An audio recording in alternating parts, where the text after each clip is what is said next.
Okay, we're good.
Hey, we're going I to greet continue everybody. with How are we doing today? Yeah, yes, and I I, have a I think we are Bokun on live. the Yes. other line. Can you greet Mm. people? Bokun, your turn.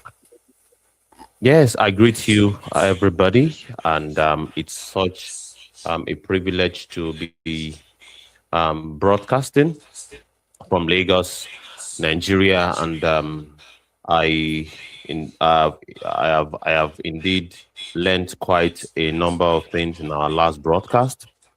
We've had a touch of history and of course a brief rundown of our reality, our current reality, and that is what we the movement radio is all about. um you know Changing the narratives. We are so much bamboozled with so much junk that movement radio is indeed a necessity, and I hope we would keep having more of the Nigerian people paying attention to platforms like this. Today will be another interesting episode, and I look forward to it. And of course, it's a privilege and an honor to be part of it. And today's episode will be very interesting. Sit back and relax. It's a continuation of our last episode. And I believe it will be so much, will come power packed with so much juice and insightful talking points. Thank you so very much for hosting us once again, our very own host. And we look forward to having others join us to, speak and talk and speak through to power and, be factual with our submissions such that it is quite awesome for our audience across all six of our platforms. We are indeed on Facebook. We are live on YouTube. We are live on Twitch. We are also live on X. So it promises to be a very interesting conversation. And of course, I look forward to having as much participants as possible. And we have sent the links and the invitation to as many groups as possible to all our platforms. So no one have the excuse really of not being a part and parcel of this great show. I pass the mic back to you, sir. Okay. We as we continue with the show, we want to take a minute of silence to honor a friend of mine who we went to Lagos State University together, who died over the weekend, and to just to memorize him for who he is. His name is Omolulu Omodumbi Bankole. He passed away this weekend, and he passed away this weekend, and so We want to honor him respectfully. Um, that's him, Omololu Omodunbi Bankole. We attended LASU together. We did microbiology as its nickname. E. coli, which is what we call him, from Escherichia coli when we were learning microorganisms. He passed away over the weekend, and we pray that his soul rests in perfect peace. And we started our show by honoring him. That's my colleague and friend, Omolodu Omodunbi Bankole. He has passed on to the greats. May his gentle soul rest in perfect peace. Just a minute of silence in honor of him. Thank you all.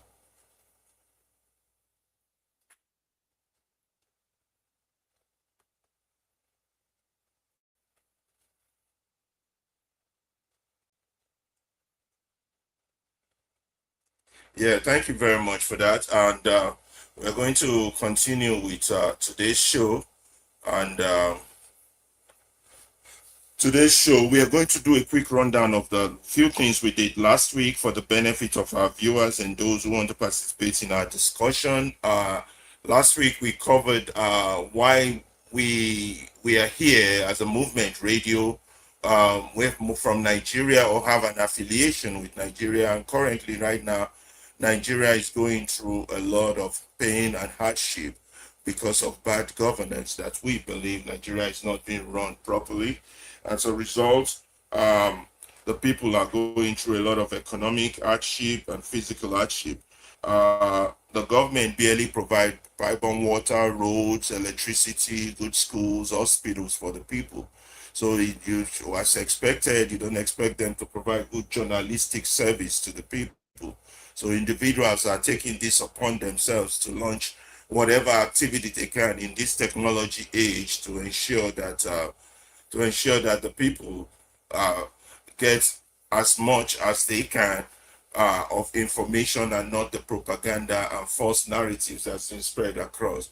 So last week we started our show by talking about the reason why we basically came out, and basically we characterize the Nigerian problem to be threefold in our own opinion. Of course, everybody differs on what they consider is the Nigerian problem, and we had an approach to it.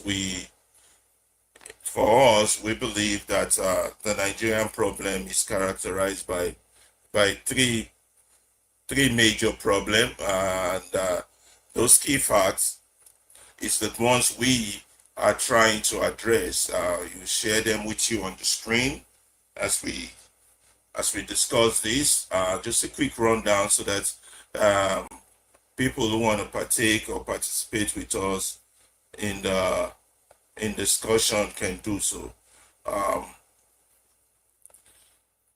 so we believe that the Nigerian problem it's made up of just three key facts. One, general silence of the people, enemies within that pretend to be friends, and the ruiners of Nigeria, who are your political elites and your big man. Now, Nigeria currently now as constituted is operating what looks like more like a feudalist system of government where some are more equal than others, animal farm, whereby individuals close to the corridors of power gets away with basically anything. There's a tendency of huge immunity, while those within the lower cadre that are further away from the corridors of power do not sense to share this experience. So therefore, this system of government is kind of putting a lot of people in an oppressive society where equity and the rule of law are basically missing. And in the past, most Nigerians have mischaracterized the struggle, thinking that it's a pro-democracy struggle. But as the day goes by on a daily basis, we observe that the Nigerian state denies you not just your humanity, it denies you your basic rights. It denies you your freedom. It denies you your human right. It is a state that is captured by evil men, where liberation happens to be what the conscious should be struggling for, rather than all the inanimate things that we fight for.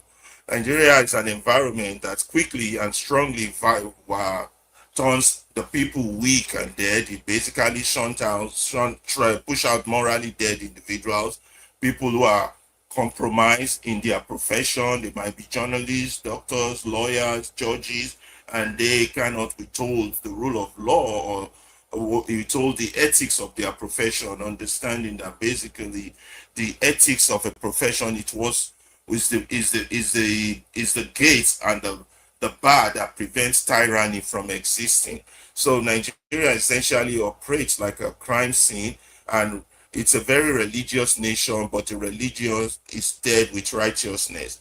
So we did highlight all these points in our last episode, and so we asked the question, what do we intend to do about it? We have to break the bondage of this so-called democracy in quotes, because it's obvious we do not practice true democracy. What we practice is a permanent coup d'etat by the ruling elite against the masses. And what we practically practice is nothing more than treason and economic sabotage, where a governor can take an entire state's finances, put it in a private account. The president can just spend the money they have. Recently, they can just establish a non-existent ministry, budget 1.3 trillion naira to those budgets. It's a lot of crazy things are happening over there that should not be happening. That is kind of disgusting to humanity. And we on our side said we all cannot fold our hands and do not. I do dirty. So we need to find a way to bring down this abusive system. And most Nigerians have a strong fear of the unknown, and the fear that the government might come in and terrorize them, as they've done to a lot of the activists in the country. Now, in historically, Nigeria has been a country whereby appeasement and pacification of evil has been the political policy that they employ. They've been complete, and the people themselves have been complicit in this act by being silent and their refusal to act. So therefore, you end up having a government of party put them together, whereby rules and laws are not respected. Now, what are we doing about it? What's the way forward? We believe that essentially it is important that the current dispensation cannot provide relief, the current political dispensation as it's currently set up. We believe that identifying and castigating the enemies within is of essential factor to solving the Nigerian problem. And we're not talking about the ruiners. We know the ruiners, they have big names, they have titles. We're talking the enemies within, those of us who contribute to the decadence without knowing that we contribute to the decadence. We believe that recognizing reasons for perpetuation, a lot of our people still believe that the status quo should stand. They want to just be like the big man. They see it as an ambition. And this is where it becomes more dangerous than apartheid. In apartheid, it is black and white. It is black and white, and the blacks know what side they stand on. But here, the oppressed want to be the oppressor. So they don't even, and they support the oppressor. So it's more of a difficult battle and a tougher fight. And what has made this status quo to stay the longest has been the mainstream media. Nigerian media from inception, from the 60s, 70s, 80s, and the 90s, and currently has been nothing but a vuvuzela for the oppressors, for the ruiners of Nigeria. They only have one side of the story. They do not put out the side of the people. They put out the side of the rulers. So in order to solve a problem as difficult as this, people have to learn to, in their mind or physically or however they do it, to stamp out the mainstream media, the Nigerian mainstream media. Basically, they have to create their own media, which is what we are doing here.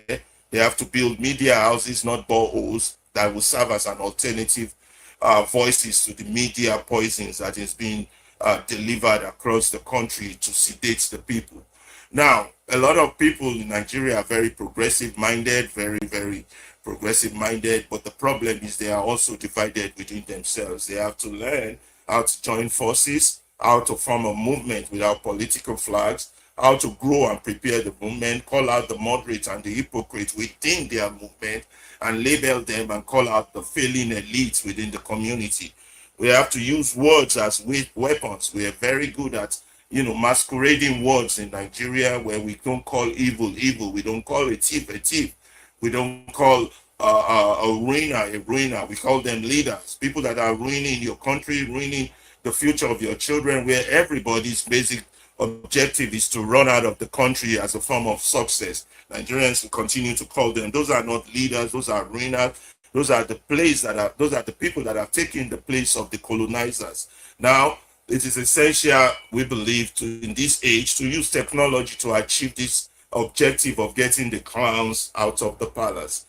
We covered all this in our last uh, broadcast, and also we want to be the ones who champion the people's voice. We want to use our platform against enslaving our people, enslaving the black man, enslaving Nigerians. We want to reclaim our people's humanity and their human right. We want to provide alternative views, empower people. We want to revolutionize their mind and empower them, and make them to be able to. We want also to aggressively tear down the elite hegemony. These are part of the things we want to do. A lot of people have been very good doing this. We have people like Dele, which we honored, Omoyele Sowore, Mayegun General, Yusufu, and a host of others. And while there are those who are shameless in nature and you can't even shame the shameless, the likes of Abati, Fani Kayode, Reno Mokri, what's that guy's name that says that somebody earning 1,000, 2,000 pounds in England is not living well as somebody earning 60,000. Crazy people, Buwala. These are disgraceful elements who should not be put on in a public medium or be given a microphone. They are the ones basically destroying the country. We plan to start calling these people to order. So what do? We plan to have our show in such a way that it will be very interactive with our listeners. We would have top hits. We don't do news. We only do headlines and bottom line. We're going to have music taste. In fact, we started this show 30 minutes earlier, listening to music on TikTok. So anytime we have a show, you can always join us an hour earlier, where you can hear good Nigerian music or some other style of music. We only could play copyright allowed music on YouTube, so we can play the regular Nigerian music. So we're going to be covering local and historical events. We're going to have community formats, and then we're going to be a very progressive platform for Africans globally. We're going to connect like-minded people. We would elevate and spark conversation that empowers our community, and would be an educational journey of empowerment and liberation. It will be, instead of the bogus and terrible discussions Nigerians been having on X, on YouTube, regarding their plight. We act as if we are helpless, like we're children, like we can't help ourselves, like our condition is God ordained. There's no solution that humans cannot solve. We just have to lift our own effort. We plan to uplift and empower every voice, protect the least among us, and we struggle to true citizenship. We want to recapture our motherland from selfish purpose and build a movement of hope and love.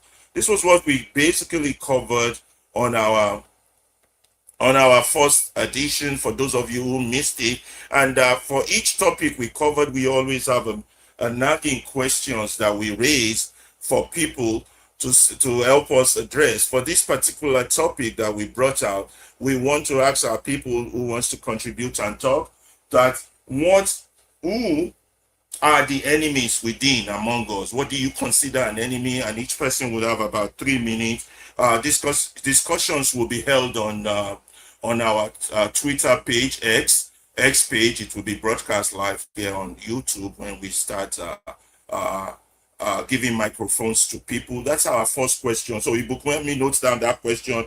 If you have another additional question to that topic, please let me know. But that's basically what our rundown of what we did. And then we continued with the program last week, where we highlighted Farida's write-up, a young lady named Farida Narebore. I think I must have murdered that name. I'll pronounce it properly when I bring up the article.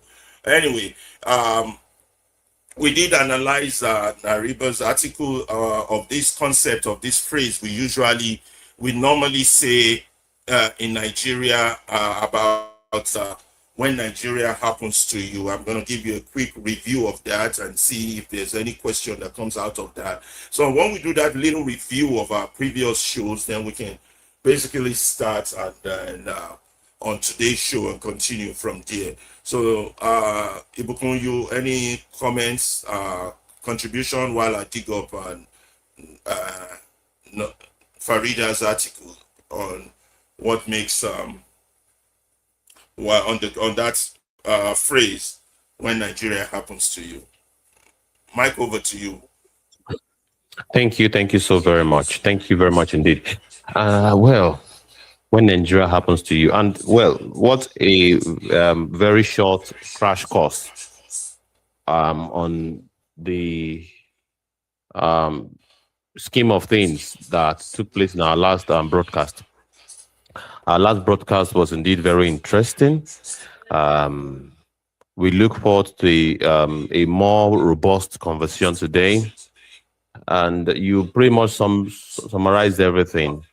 You know, with response to the Nigerian insanity part, where we looked at so many things, and we also discussed about so many things, you know, from our story and why it matters, and recognizing those that stand with the truth. And many notable names were mentioned, right? And we, you know, also took a look at the Nigerian problem, you know, our collective silence and failure to react, state of the nation, Nigeria, our program and format. Our listeners familiarize themselves with us and what we stand for. And we look forward to having feedbacks. We are on X right now, and we are yet to have our people join us. We have shared the links to all the groups that should indeed get this memo, and we are indeed doing that again, so that we'll have people that will join us towards the course of this broadcast, because it's very, very important. And of course, to as many as those that have joined us, about 8 of you who have joined us, we welcome you very specially. And we want to believe that you are enjoying the program as a wholesome content that should indeed permeate our media space, as against the load of nonsense that we get these days. You know, there's so much sponsored attempt to saturate our social media space, to saturate our conventional news space with propaganda, really, not the facts that would, you know, facilitate people's liberation. But well, we are different here. That is what we can indeed tell you for free. The movement radio is different. What we do is not to genuflect. We have no interest. We are not being funded by them. Neither do we have any attachments to them. So our purpose is well spelled out. And that is why we took you through it in our last episode of it, really. And we are going to, you know, have a good time talking about the Nigerian live we did last week. When Nigeria happens to you, Yeah. we saw the I story want of to that quickly lady. run that down because And we did that last week. We went yeah, very much detailed last please week. do that. Yeah, Yeah, please do that. this very fabulous 36-year-old writer from Togo named Farida Mm, Noborema, she wrote this impressive article on the concept that we all share. May Nigeria never happen to you, which is a prayer that we basically say in Nigeria, because Nigeria happens to a lot of people, and it turns out that it's a weapon fashioned against its own people. And we thank God for the for the coming on of those school children from Oyo. But Nigeria for 56 days has happened to them. mm, Thank God they're mm, home. We don't know the details of how they were released, if ransom was paid, if it was a true military activity, but all that will come out in later years. But Nigeria is a weapon fashioned against people, and Farida argues that the meaning of the word in itself and how we conceive it says a lot about us, about who we are as Nigerians. You know, in that article, she argues that Nigerian common social media expression exhibit the country as a catastrophe for citizens. You know, she essentially said we look at the country as a catastrophe for our citizens. Then she talked about this experiment with dogs performed by Martin Seligman, whereby the dog is repeatedly put in pain and is not unable to escape the pain. And after a while, the dog accepts the captivity as natural order and makes no effort.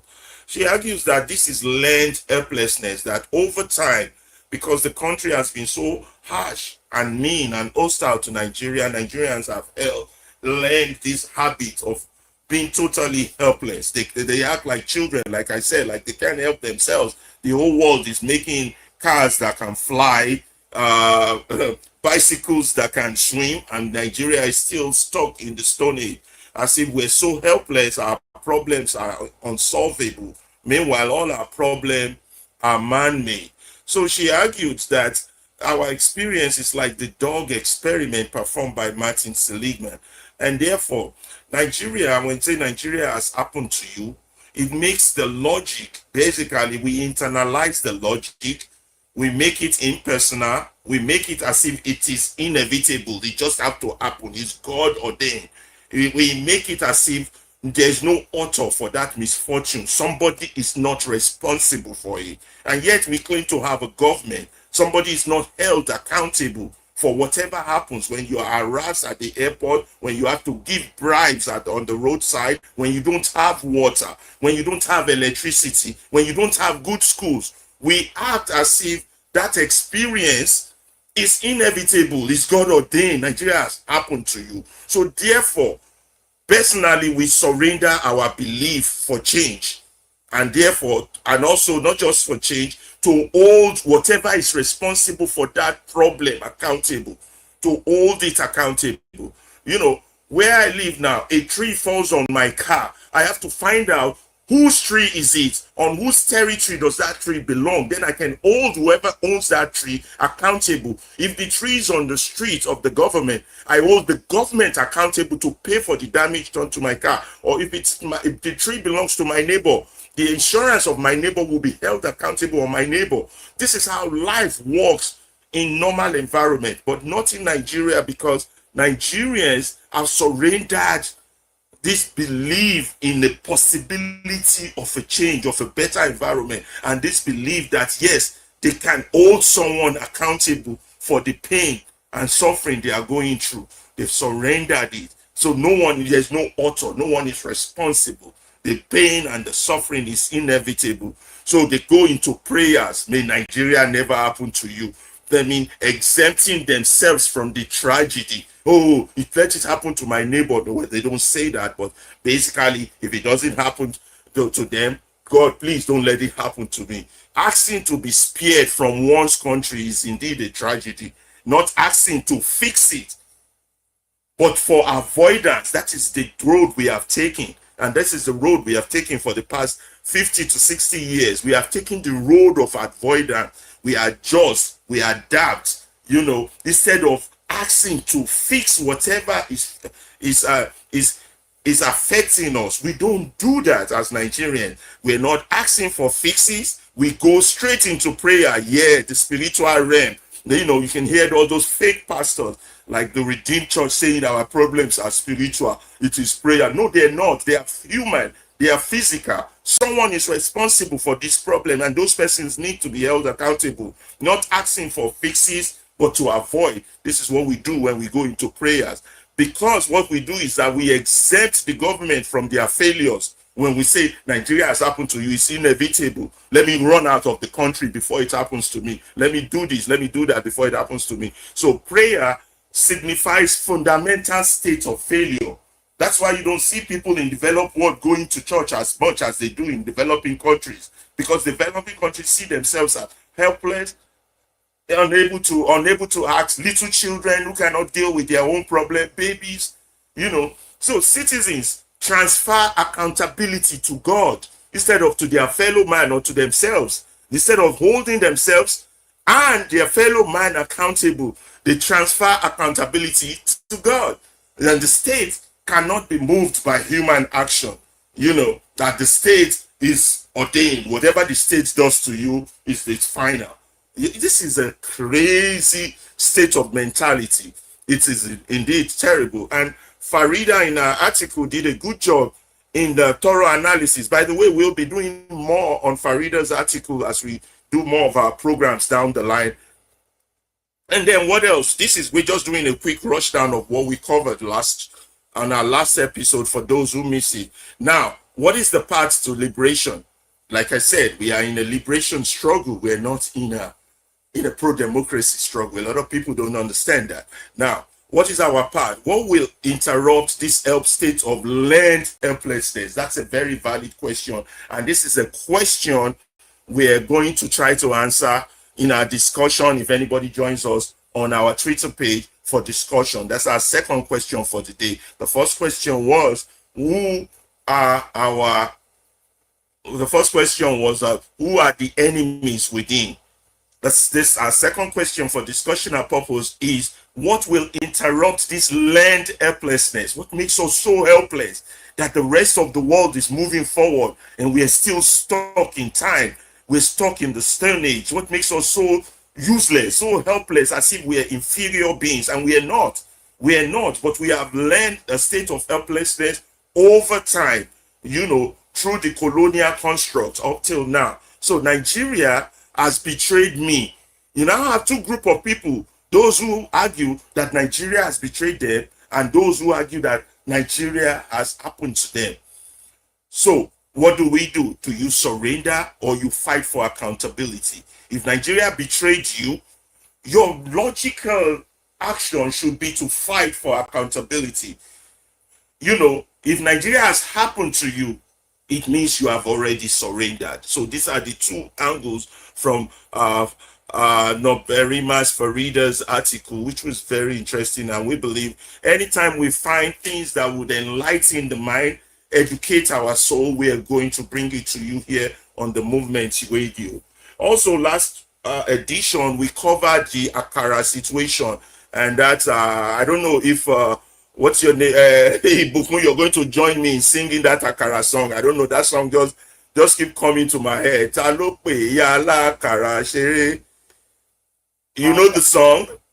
Ya lákàrà. Ta ló pè ya lákàrà ṣeré? Ìyá lákàrà ó ń ta sánsán sí mi nímú. Ìyá lákàrà ó ń ta dòdò sí mi lẹ́nu. Ìyá lákàrà.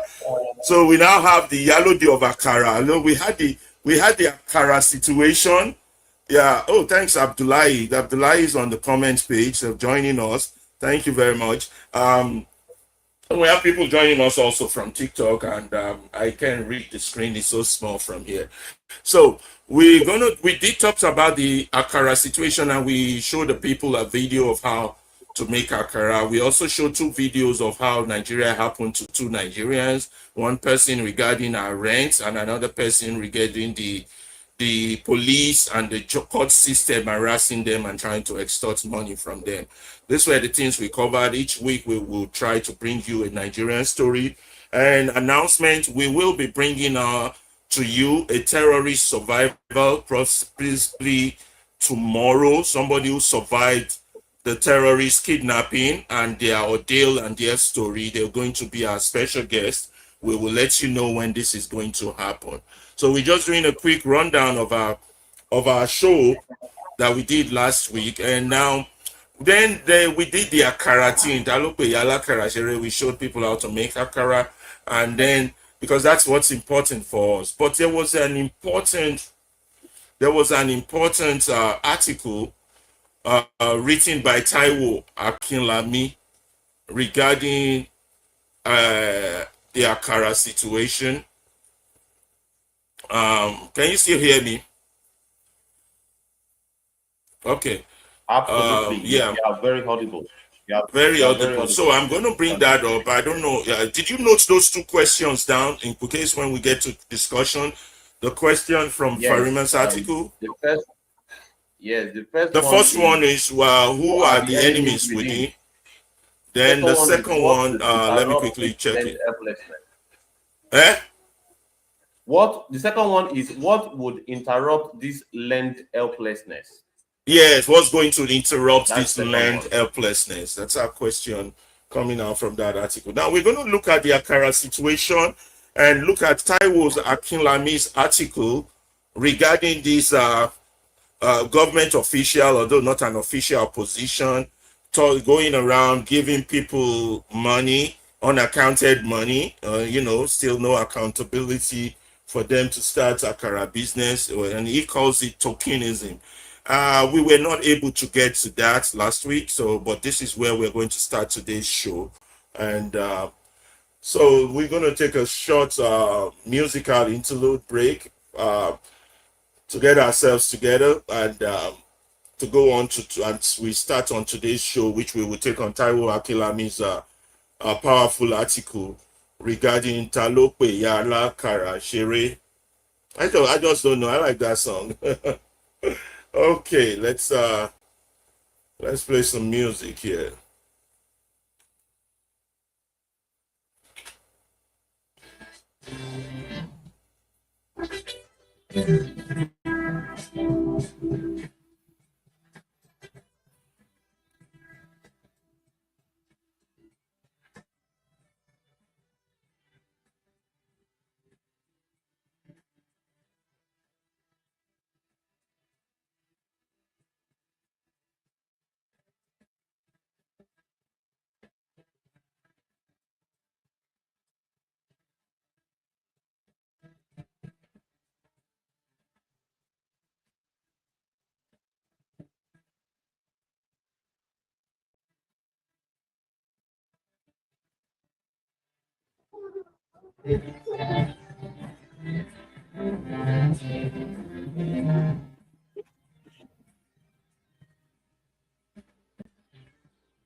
Okay,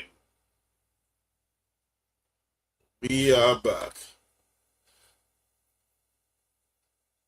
Um, so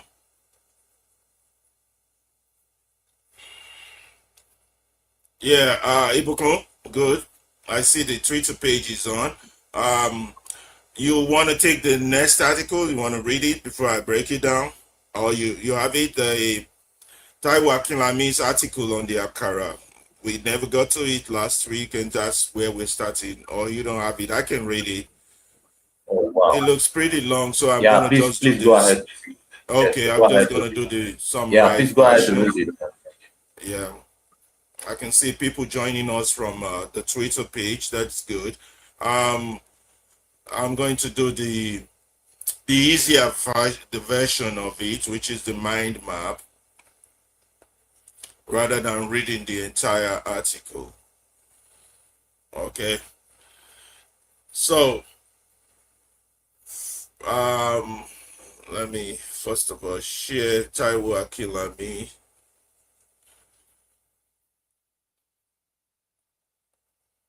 Okay.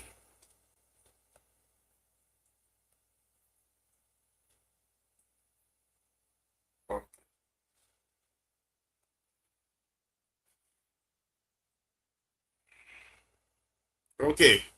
Um, good. This is an article by my schoolmate Taiwo Akinlami, from Agbado to Akara: the poverty of tokenism and why empowerment without architecture is nothing but exploitation. And I'll tell you a little bit about Taiwo Akinlami. Uh, before I read this article, Taiwo Akinlami is a husband, father, friend, and attorney, and an investor.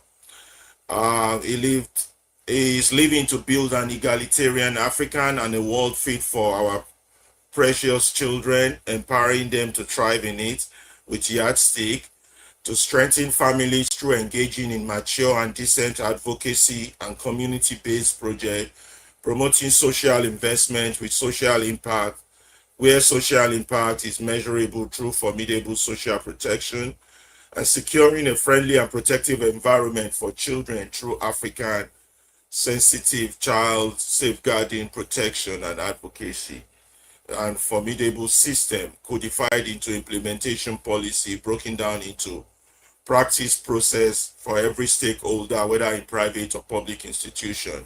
Basically, Taiwo works with children who are trained periodically, the established standard of parenting, and the right-based approach that are child-centered parenting. I want to show you a few pictures of the people we are talking about.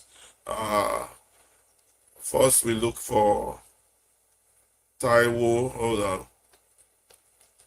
Who he is, and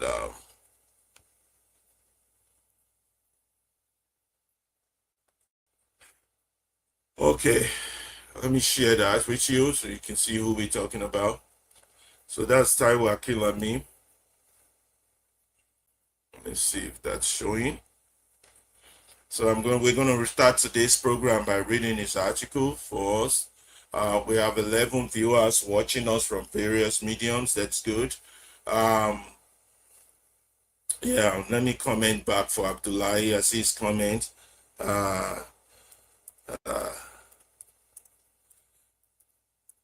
then I wanted to show you the picture of Farida. Okay, let me go see. Okay, let's go back to.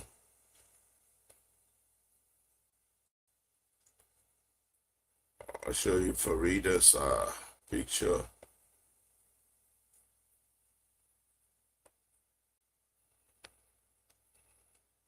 Hold on.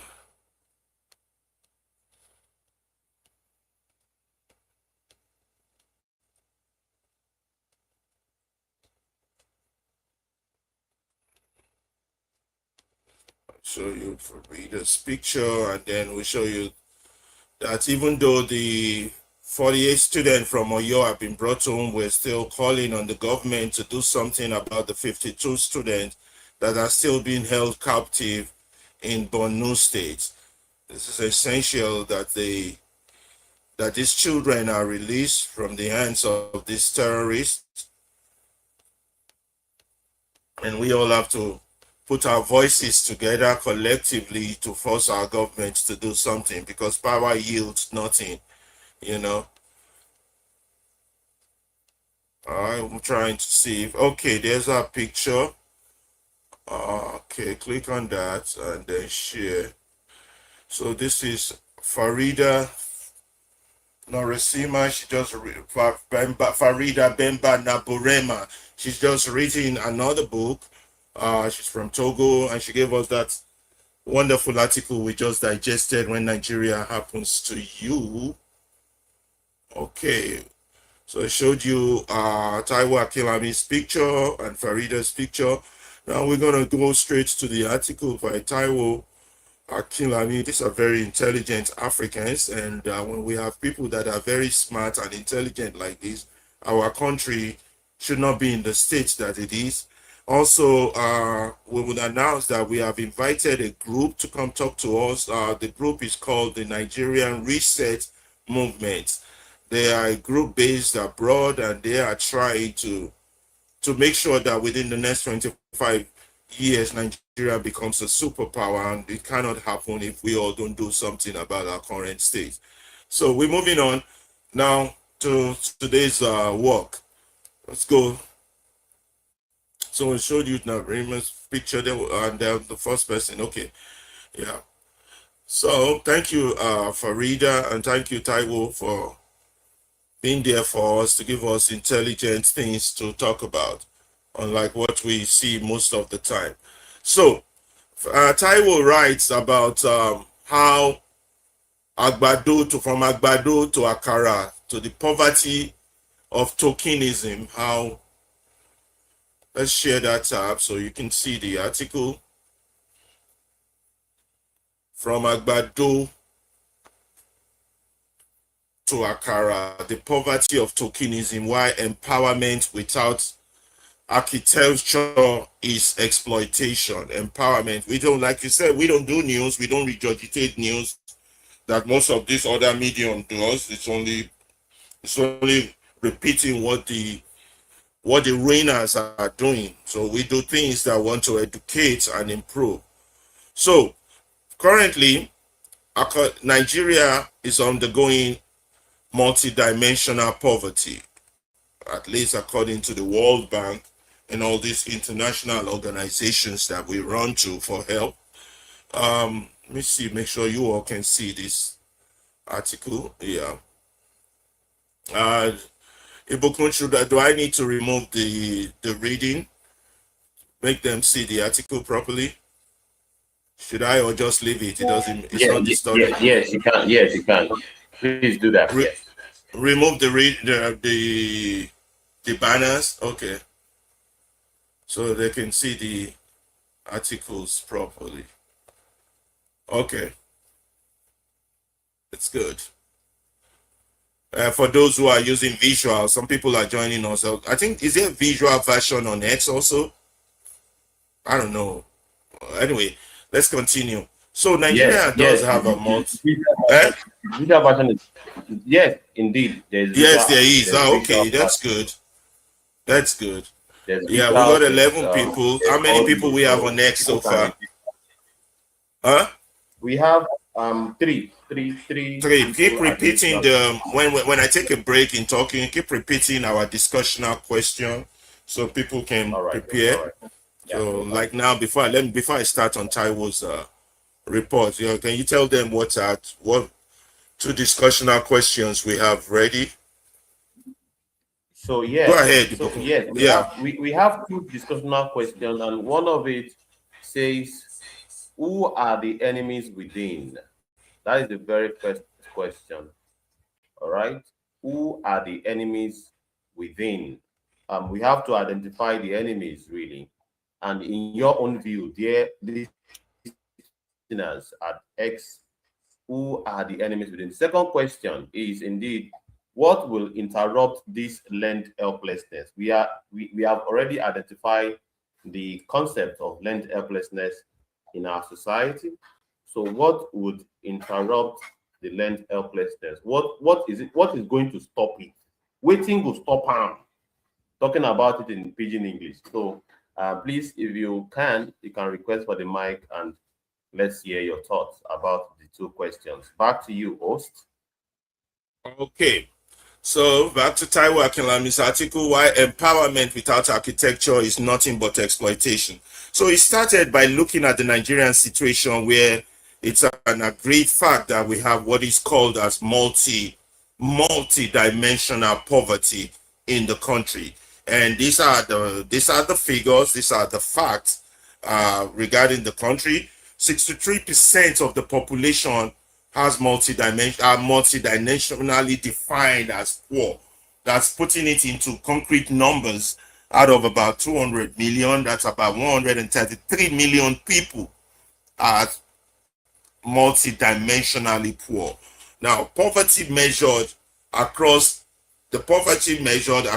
health, education, water, sanitation, housing, cooking fuel.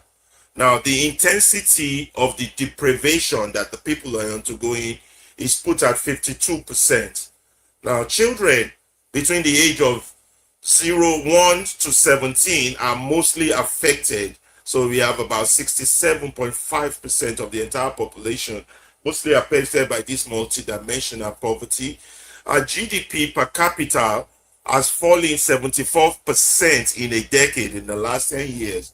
The GDP of Nigeria has fallen 74%, and the nation fell into two recessions. The GDP growth collapsed to near zero. The public debt is going to about 12 trillion to over 97 trillion naira. That's the debt, public debt. That's money that the future generations or generations coming will have to pay. Now, debt servicing unfortunately consumes 75% of revenue. The National Assembly insert untraceable projects that are, they call it padding. That's why what they are practicing is nothing but treason and economic sabotage. They call it padding. They just have to steal.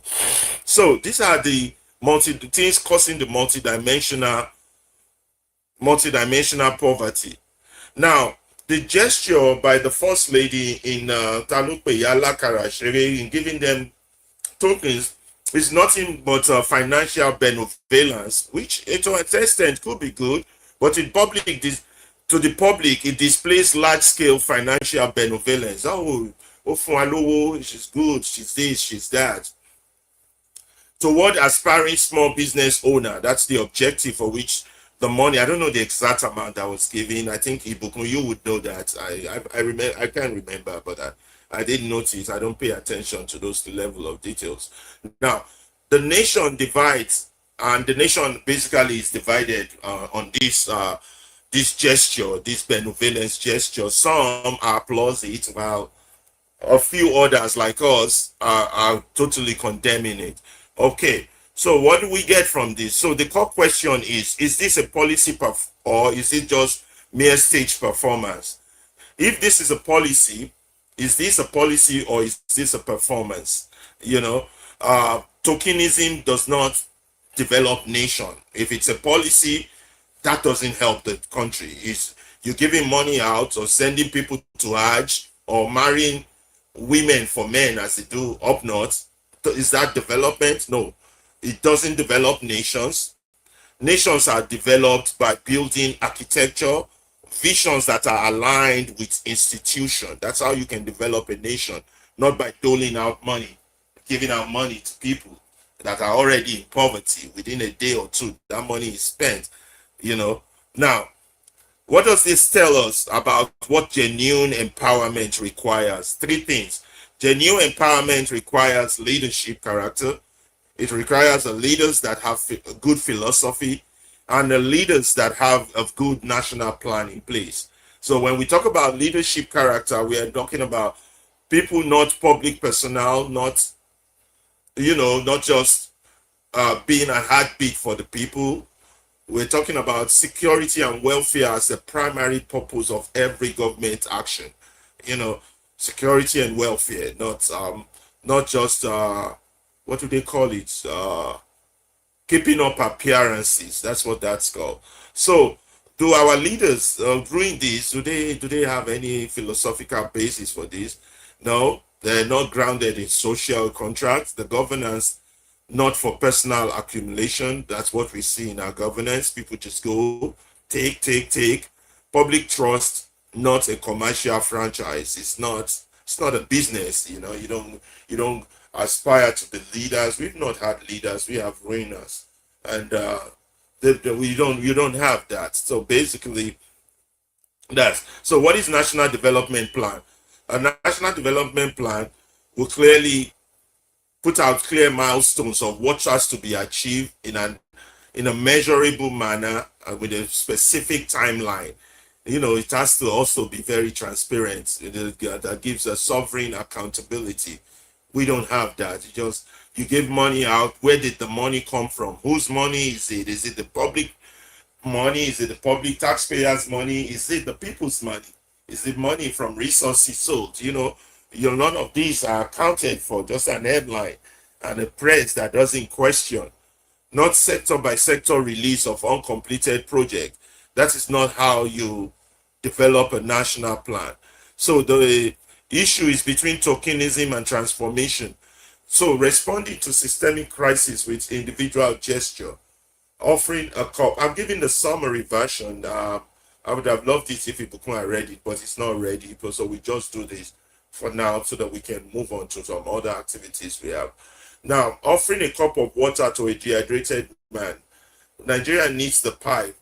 That's a national vision. That's a mission. That's a developed plan, not just giving a cup of water to somebody who is thirsty. Now, political leadership is not for sale, whereby you have to give money to people so that they can remain loyal to you. Now, accountable institutions are not there. There's no transparent budget, there's no question or answers. Nobody's held accountable to all these things. So there are two sides. There are those that are celebrating this as a good thing and those that condemn it. Now, those who celebrate it, their loyalty without analysis is part of the problem. You know, when people, just because the APC does it, my party does it, or somebody I like does it, and you don't criticize it, that's part of the problem. So you don't ask, where's the plan? Where's the architecture? What is the outcome? Obviously, there's none. Now, for those who are condemning it, just being angry about it doesn't work either. It's without a framework of what alternative proposal you have. It's nothing but basically noise, you know. So what do you propose? What does a development plan look like to get people out of poverty? You know, is it by this selling akara and kuli kuli that will get them out of poverty? It shows your leaders are visionless if that's how they plan to get people out of poverty. If you, the rest of the world are getting out of poverty by being productive, industrious, you know, we're thinking of kuli kuli. That's interesting. Now, what's the alternative? Are we demanding the alternative? And then what is the Taiwo's vision on this interesting topic? We need to build an egalitarian Africa as society. We have to strengthen families, correct? And we have to secure a friendly and protective environment for children. And we have to establish a right-based approach to parenting. So this is our article that responds to the Yala situation. And we want to thank Taiwo for giving us an opportunity to do that. Ibukun, is there a question for us on this one? Is this a policy? I would say, is it a policy or is it just showmanship? That would be the question, you know. What do you say? Is this policy or is it just performance? And I think the answer is very obvious and clear. So I'm going to take a breather now and I'm going to turn the mic back to you.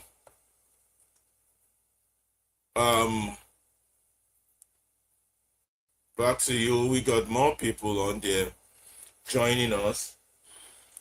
So let me look at that article again and see before we go on to the next one.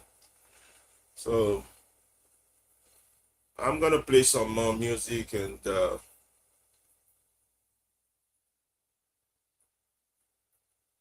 then we'll be right back.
We'll be right with you.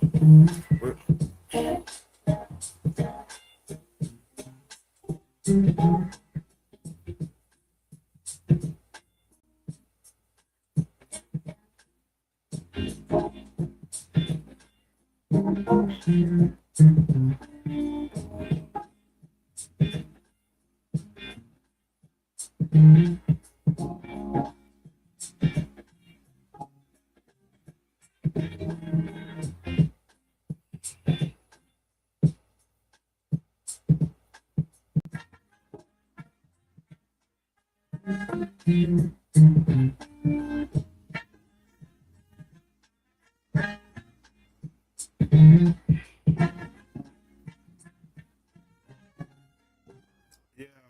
back to the Movement Radio. We're now moving on with our show.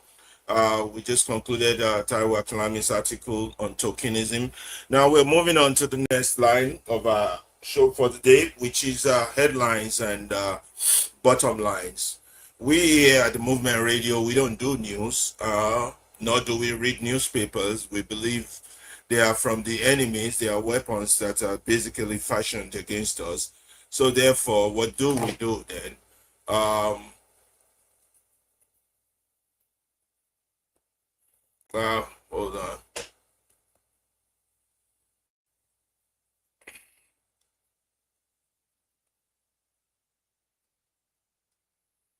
Okay, coming.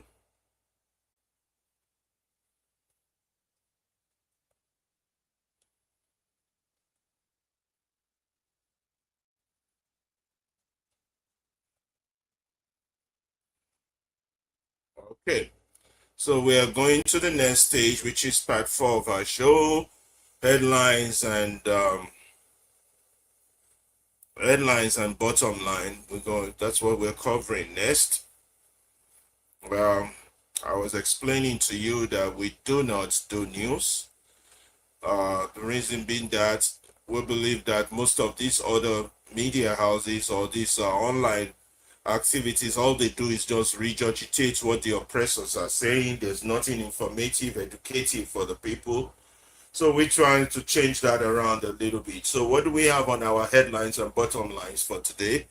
We know Adenuga as and the non-existent ministry, where the bottom line is more of your money is being stolen. With Bajamia Mila, Nigerians. We want to talk about 6 Nigerians that were called into the NBA, the NBA, the American Basketball Association. 5 of them are of Igbo, and we also want to talk about a little bit about the opening of the Obama Presidential Library. And then we want to talk about the nomination of Thames for for several awards at the BET Award. Also, the headline and bottom line we have conjured up for you is to congratulate Thames for our nomination for several of the BET Awards. And on matters arising, we have speakers and losers. So we're going to look at the Nigerians that were called into the NBA. That's what we're going to do next.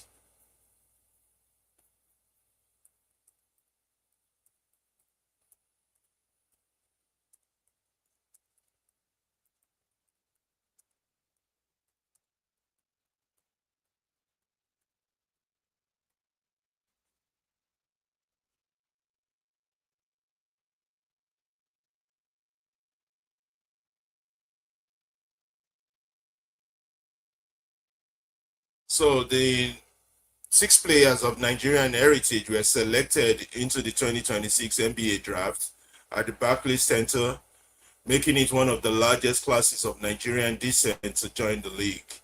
The drafted players and their respective team includes the following: Ebuka Okorie is a Stanford University guard, selected 17th overall by the Oklahoma City Thunder, subsequently traded for Detroit Pistons. Zubi Ejiofor, drafted in the first round. Felix Opara, Tennessee University, selected 46th overall by the Orlando Magic. Ugona Oyenso, University of Virginia, NBA Academy Africa, selected 53rd overall by the Houston Rockets. Then we have Otega Owe, selected in the draft, and Toby Lawal. Let's see if we have some pictures here for you to show you regarding these Nigerians that were selected into the NBA.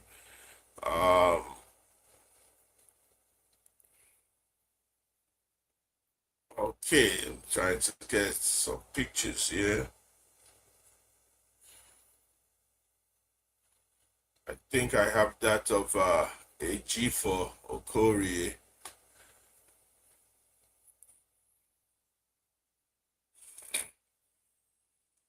Let's see.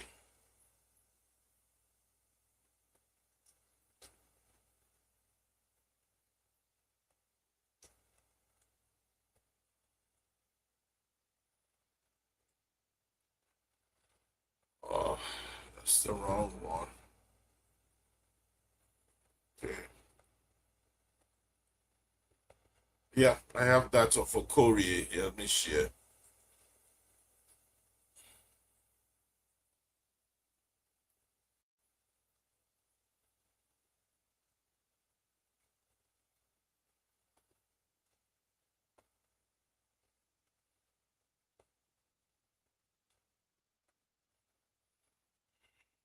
That's Okori. See if I can have the pictures of the other Nigerians. And Zubi G4. And that's Zubi G4. Let's see if you all can see these pictures. Yep. Yes, you can. And you see, and we have Toby Lawal there. That's Toby Lawal.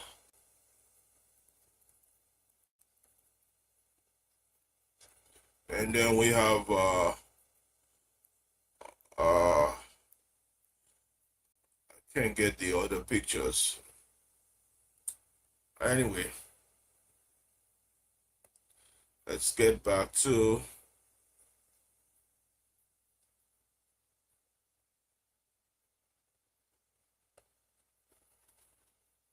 okay.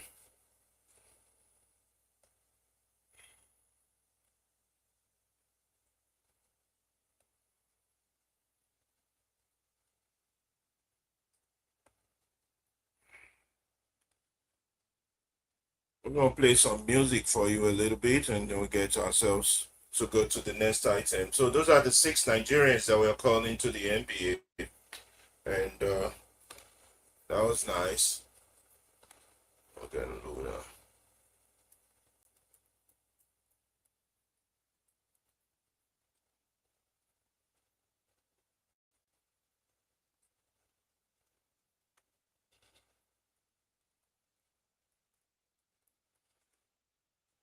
Shadow of my shoes. Shadow.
continue our program by highlighting another interesting article by Zainab Suleiman. And we are a country with a gate but no fence. And we would bring you this article. But first, let me share Zainab's picture with you so you know who's writing this article. I make this big. Okay. Share this stuff. Okay, that's Zainab Suleiman who gave us the next thing we want to discuss. We are a country with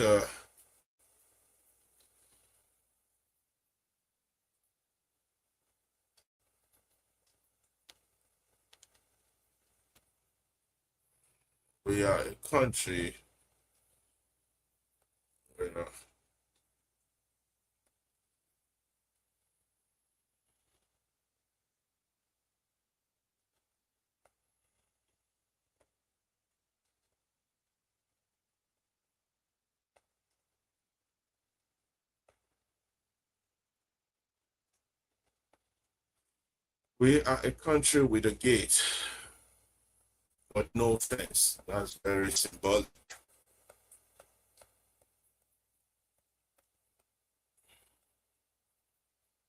A country with a gate but no fence.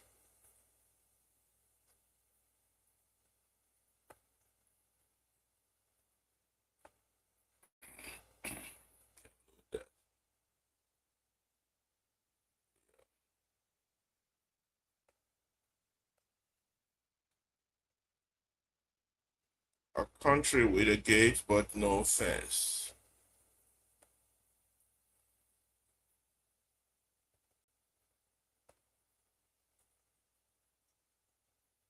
I'm going to read this article out loud. It's very good. And then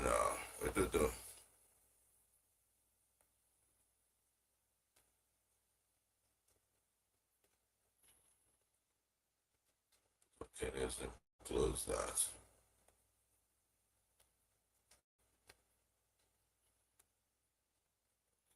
Good. Minimize that. Okay. We are a country with a gate but no fence by Zainab Suleiman. And on your screen there is the picture of Zainab Suleiman, and we are going to cover that article next as part of our discussion of program of education and enlightenment. We've got about 20 people watching us. That's good. Let's start with this article. We are a country with a gate but no fence. We are a country with a gate but no fence. This is why the wolves keeps walking in. Nigeria, giant of Africa, 200 million hearts beating to the same sun. Oil beneath our soil. Music in our veins. Brains that build startups in Yaba and hospitals in Houston. Hustles that doesn't sleep even when the light goes off. But also a house where the doors are loud. The locks are rusted and the walls were never finished. We painted the front gate and called it security. We posted guards and called it safety. We prayed and called it policy. We prayed and called it policy. Farida also said the same thing. And the wolves noticed. One, insecurity is not just guns. It is a symptom. Bandits in Zamfara who ride in like weather and live like grief. Kidnappers on the Abuja-Kaduna road who turn a 2-hour journey into a national prayer point. Farmers and herders in Benue whose fight over land has become a fight over who gets to be called human. Unknown gunmen in the east who leave questions with no answers. Terror in the northeast that has lasted long enough to raise a second generation inside IDP camps, IDP internally displaced camps.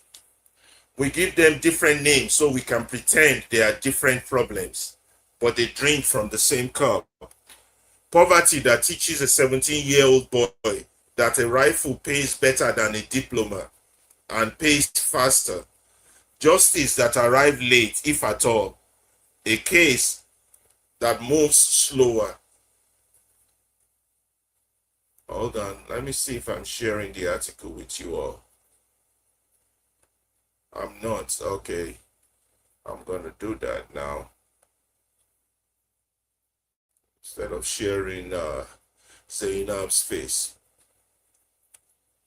Let's see. Okay, good. So, poverty that teaches a 17-year-old boy that a rifle pays better than a diploma and pays faster. Justice that arrives late, if at all. A case file that moves slower than a ransom negotiation. A system where connection equals competence and silence equals accountability. Where you can fail publicly and be promoted privately. You cannot kill an ideology with bullets. You can only suppress it for a while. You kill it by making life too valuable to waste. By making school more profitable than kidnapping. By making farming safer than banditry. By making the future feel real enough to protect. Right now, for too many, the future feels like a rumor. 2, the gate is loud, the fence is missing. We are very good at announcements. We have press conferences. We have committees to investigate the committees.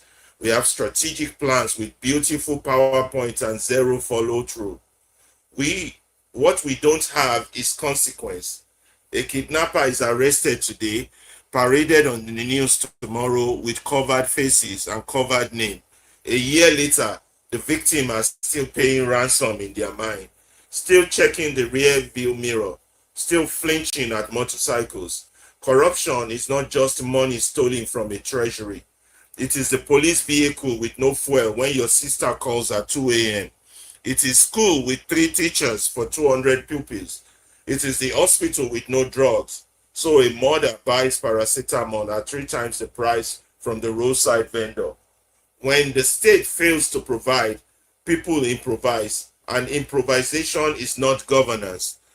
Ethics, militias, and vigilantes, self-help community guards with darn guns. And once everyone becomes their own army, the country becomes 200 million countries. Each compound a republic, each tribe a border, each religion a checkpoint. A nation cannot survive as a collection of fortresses. It survives as a neighborhood. 3, the most dangerous insecurity in our minds. The first casualty of war is the truth. The second is outrage. We have normalized grief. 10 people killed now strolls past us like weather. We tap, we sigh, we move on. We save the tears for people we know. We argue tribe before truth, religion before reason, party before people.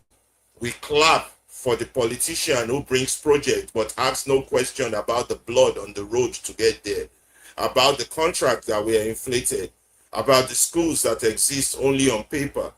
Empathy has become seasonal. We feel deeply during viral videos, then return to business. And when we stop being outraged, we become complicit, not because we pulled the trigger, but because we got used to the sound. And that is how a society dies, not with a civil war, but with a shrug. 4, what they don't tell you, insecurity has a price tag.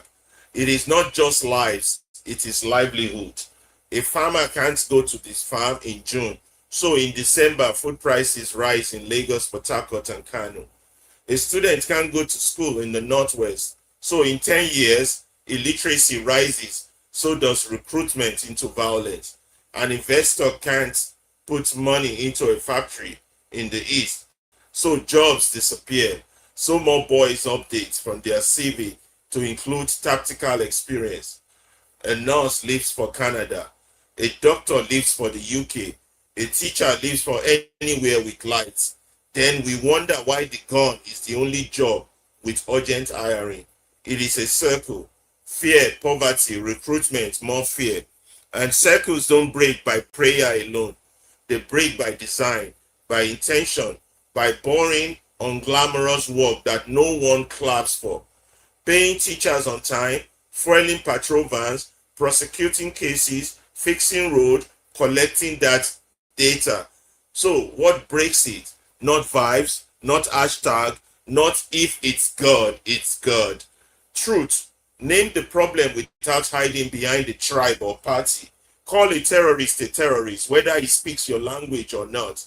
Call a corrupt official, even if he brought lights to your village. Justice, swift, visible for everyone, big man or small boy. If the law is afraid of one class of people, then we don't have law. We have suggestions. Victims deserve to see the end of a case, not just the beginning on Instagram. Opportunity. Build a country where a young person can eat, learn, and build without knowing someone. Where NYSC is not the only plan. Where skills pay and grants don't require a godfather. When people have something to lose, they protect it. Community. We must see each other as neighbors first before Hausa, Igbo, Yoruba, Christian, Muslim. The man selling suya at your junction is not your enemy. The woman teaching your child is not your opponent. The only side we should be on is on the side of life. Memory. Never forget that every number on the news was someone's entire world, someone's mother, someone's plan to get married next year, someone who woke up and didn't come home. If we forget, we will repeat. Nigeria is not a failed state. Failed states don't produce burner, don't produce floater wave, don't produce nurses who run entire wards abroad. But we are a gated state with no fence. We announce ourselves to the world, but we don't protect ourselves from within. And until we decide to build the fence with jobs, with justice, with education, and with courage, the gate will keep swinging both ways, letting hope in and letting wolves in. The question is not who will save us. No Messiah is coming with a blueprint. The question is, what are we willing to do differently tomorrow that we refused to do yesterday? Will we pay our taxes and demand receipts? Will we vote and stay to watch it count? Will we teach our children that Nigeria is not a tribe, it is a promise? Will we call out the small corruption in our office so that the big corruption has no ground to stand on? Because a country that buries its children every week and still posts God is good without changing anything is a country testing God. And God, like history, answered those who answer themselves first. Let us build the fence. Dr. Zainab Suleiman Buhari, 5th of July 2026. Thank you, Dr. Zainab. That was a very good one. Let's do the breakdown here on our mind map and see what you're talking about and break it down in pidgin English so our people can understand what is going on. Yeah, so let's break this down. So let me get that out of the way.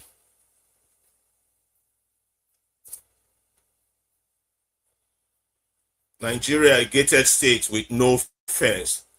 So Dr. Zainab just broke that to us. The problem, insecurity as a symptom, the danger, mental insecurity, the price tag of insecurity, and the solution building the fence, and the path forward.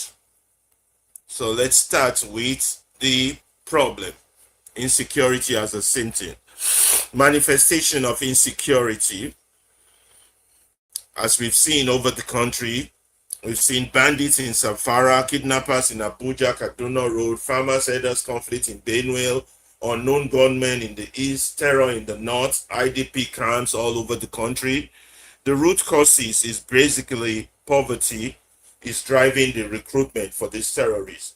Delayed or absence of justice within the country. The big systemic corruption and cronyism, ideology not killed by bullets, the systemic corruption and cronyism. These are the root causes of this insecurity. So the analogy of the missing fence, it's over reliance on announcements and plans. They never follow through. They always launching the roads, but they never finish the road. They're always launching the railway. They never finish nothing. They're always launching. There's a government that is not accountable. Now, lack of consequences for their actions. Nobody hold them to account. Corruption permeating the daily life. Everybody does it. Everybody keeps quiet about it. But it's so easy to point fingers at the people in power, but as if they themselves don't do it in their little offices. State failure leading to improvisation. People are improvising just to survive. Militias, vigilantes, and all the rest. Then fragmentation into 200 million countries is what's eventually going to happen if this thing is not arrested. We have normalized grief in that country. With 10 people killed, becomes background noise. Empathy is seasonal and it's very, very, very, very selective. It's very selective. Some people have it, don't have it. Now, the vision over unity. Now, we have to choose unity because our tribe, our religion, our party we prioritize those things over the truth. An APC fanatic would always defend what the government is doing, no matter how wrong it is. They would find a way. If they can't defend it, they would try to shout you down. A PDP chieftain would always, people just as if the party is, I just don't know. They prioritize party, tribe, and religion over truth. And we are very complacent and we accept the status quo. We see that with our journalists, our educated people. We see that in our discussion on Twitter, on X, on YouTube. We're very complacent. At the moment something bad happens or something happens that shouldn't happen, we just wave it aside and blame it on God's will. Societal death. Society is going to die eventually if we continue this way. We're not going to die by war. There won't be war. Well, not civil war, but by a collective shrug. We keep doing this. They're heading the wrong way. The country is going to die, and everybody will eat breakfast, like they say in Pidgin. The impact of these activities are huge. A lot of livelihood are disrupted. Farming, business, rising food prices, job losses, increased recruitment into terrorism. We see that on a regular basis, and human capital flight. You've seen all our skilled professionals leaving the country. Everybody's leaving either to go to England, to go to America, to go to Canada, go to Israel. They're getting out. A country where its people, if you take 9 out of 10 of its people wants to leave, that's not a country. People want to get out. They want to escape the hell. While you are doing all that, the people with the guns are hiring. And that's how you're having a lot of insecurity because the gun pays faster than a diploma. So what is this circle of fear we're going through? She talks about we have fear from poverty, leads to recruitment, leads to more fear. The circle can be broken by design, not prayers. We're very quick at calling God, we're very, very quick at calling God on everything. God is this, God is, we just got to do better. Truths and naming. We need to start calling our problems. We need to start calling our perpetrators by their name. If your governor is a thief, call him a thief. If your president is a drug dealer, call him a drug dealer. All this sugarcoating and avoiding the truth. If someone is stealing your money, call them what they are. Stop using big grammar English. Avoid hiding behind tribe and party. This is what we do as Nigerians, and that's why the country is not moving forward. It don't matter what solution you propose. If people keep doing this, there will never be a change. Never. You call the problems by their name. Stop calling it democracy. What you have is economic sabotage and treason. It's not democracy. where somebody puts 1.3 million naira into a budget of a ministry that doesn't exist. That is treason. That's a firing squad offense. And yet the Senate would not even open an investigation on it. God, Jesus, what a country. Now, we look at justice. Justice is dead in that country. It's not. If you're not rich, if some rich people can't even get justice. If you're not rich, if you're poor, if you're a common man, you might as well just forget the word justice because you're not going to get it. You know, it's not swift, it's not visible, it's not equitable. It is very selective, and victims, they deserve closure. People who are killed, who are beheaded, who died in the hands of terrorists, they deserve closures. People who Nigeria has happened to deserve closures. Thank you very much, Dr. Zainab, for this interesting article. Now, opportunity for us is to create a viable future for the children, for the young ones. And this is part of what we are doing, try to educate the minds. Let Nigerians know, instead of all those gibberish conversations they're always having that makes no sense. People who have this multitude of problems should be discussing policy issue, not discussing candidates, not discussing Atiku, Obi, Tinubu. They should be discussing policies. How do we stop this? What policies do you have in place to stop this? Not discussing personalities. We are just, oh God, we are just behind. This is so bad. Really so bad. Now the community needs to start prioritizing neighborliness over religion and tribe. You know, everything is about tribe in that country. And if we're going to keep it about religion and tribe, maybe we start discussing the need for us to separate. If you want to be all about tribe, be about tribe. If you want to be about your religion, be about religion. But don't be it within my own territory. Recognizing shared humanity. We don't even share humanity. We believe we are better than the others. I better past my neighbor mentality. Now, remembering victims to prevent repetitions. How many of the victims that have been damaged are honored or compensated? None. You know, people just die, we move on. By tomorrow, a bigger headline comes on that is worse than the one we witnessed yesterday. It's as if we have no memory cells. So our discussion should go beyond hashtags and vibes and rhetorics and loud noises on X, on YouTube, on Facebook, and all these other things. So we have to put in concrete actions in place. So what are these actions? We have to ensure, we have to yell and scream and demand that they pay teachers on time, patrol vans have fuel, we prosecute cases. Justice is centered to a society. We fix roads instead of the roads killing people, and we collect data on what is working and what's not working. Nobody's coming to fix these things for us. There is no savior. Nobody's coming from abroad. Trump is not coming. Stop fooling yourself. You're not a child. You're not a baby. You're a full-grown 65-year-old country. You should be able to fix your own problem internally. You just got to fix the enemies within yourself, not with an external help. You know, you have to start taking responsibility, personal responsibility for your action. Pay taxes, demand receipts. Why do you demand receipt? You demand receipt by calling your leaders to account. They take your money, you call them a thief. You bring them out, you stone them the way you stone a thief. You put tires on their neck. When they begin to fear you, they start to respect you. But when they don't fear you, when they bully you and you let them, they continue to do that. So voting and observing, your vote must count. That's the first line of revolution. If your votes don't count, the guns will count on you later on. If you don't make sure your votes count, not somebody in INEC just announcing a number that you know that's not the number that you have. And then you have to start calling out small corruption. What are small corruption? A journalist that's not asking tough questions of the politician.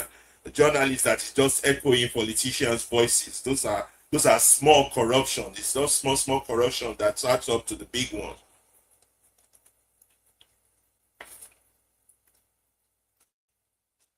So as a country, we have to call ourselves to action. We have to start building the fence.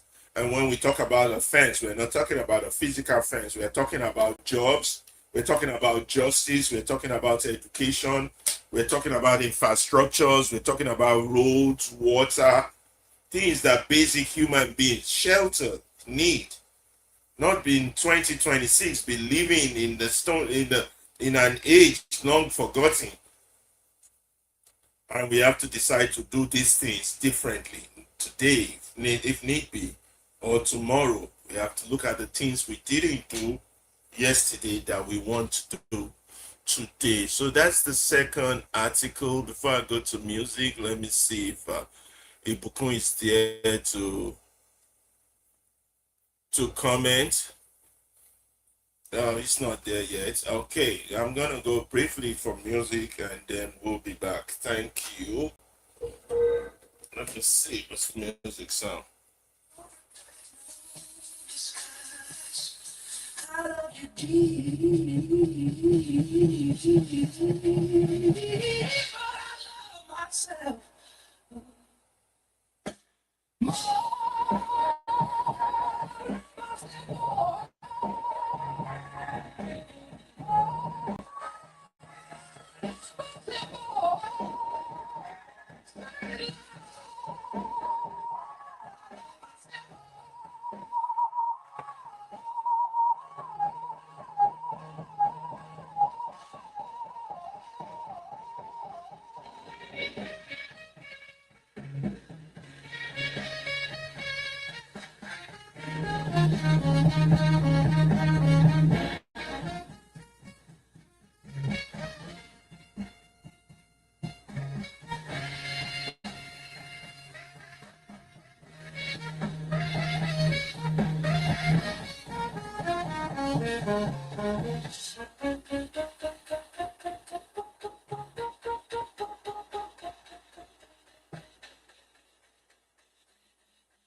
Every man talk a big game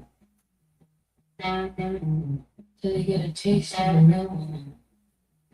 I don't pair them up and wash their clothes, kiss their lips, wipe their nose. You taste the sugar, you lose your teeth. Ain't no man alive can handle me.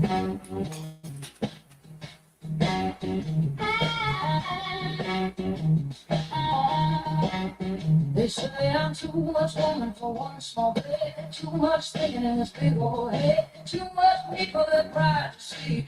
Ain't no man alive can handle me. Yeah. I want a snack, not a meal, baby.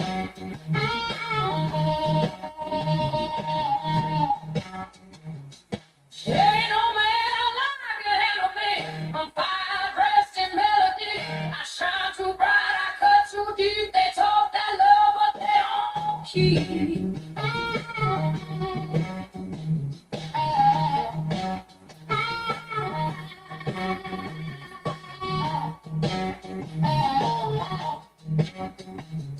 I ain't no dog with some food to own. I work this land till they turn my own. I gave my heart to my knees when weak. They love my laugh, but not my grief. Now, baby, they want me near, but not the one that could.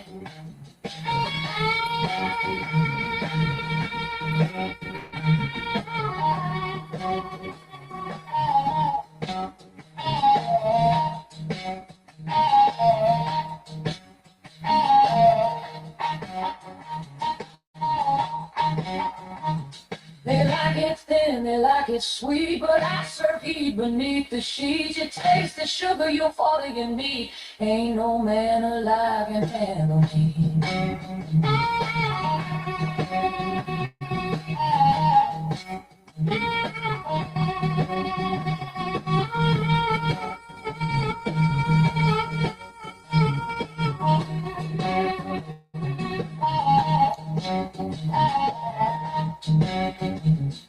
Ain't no man alive can handle me.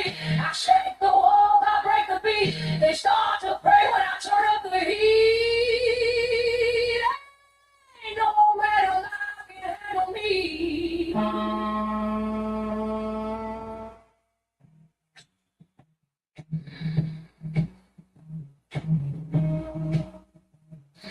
Maybe one day some man will prove me wrong,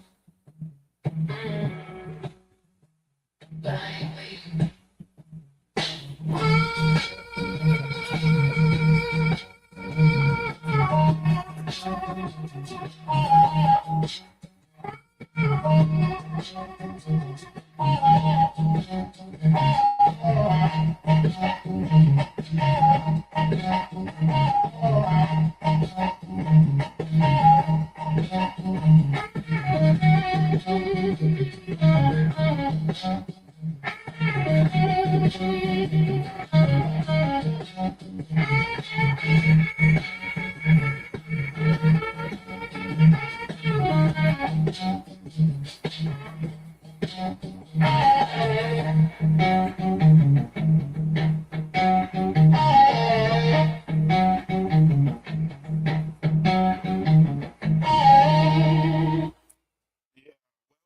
To the Movement Radio. Yeah, as we continue with our program, we're going to bring you the next item on our list. We want to do a little historical brief about Nigeria, something old and quite nice.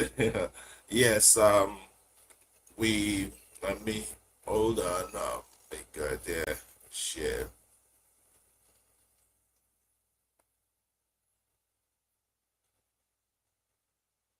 Yeah, we want to bring you something historical.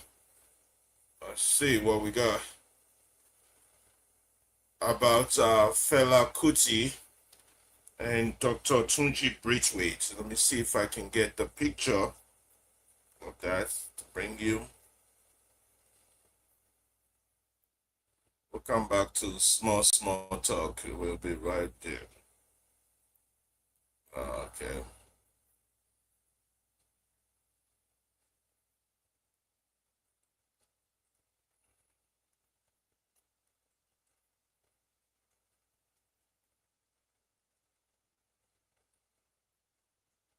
And then we're gonna share some Nigerians doing interesting things also. We're gonna share those with you. But first, let us bring you this historical perspective regarding Dr. Tunji Braithwaite and Fela Kuti. Uh,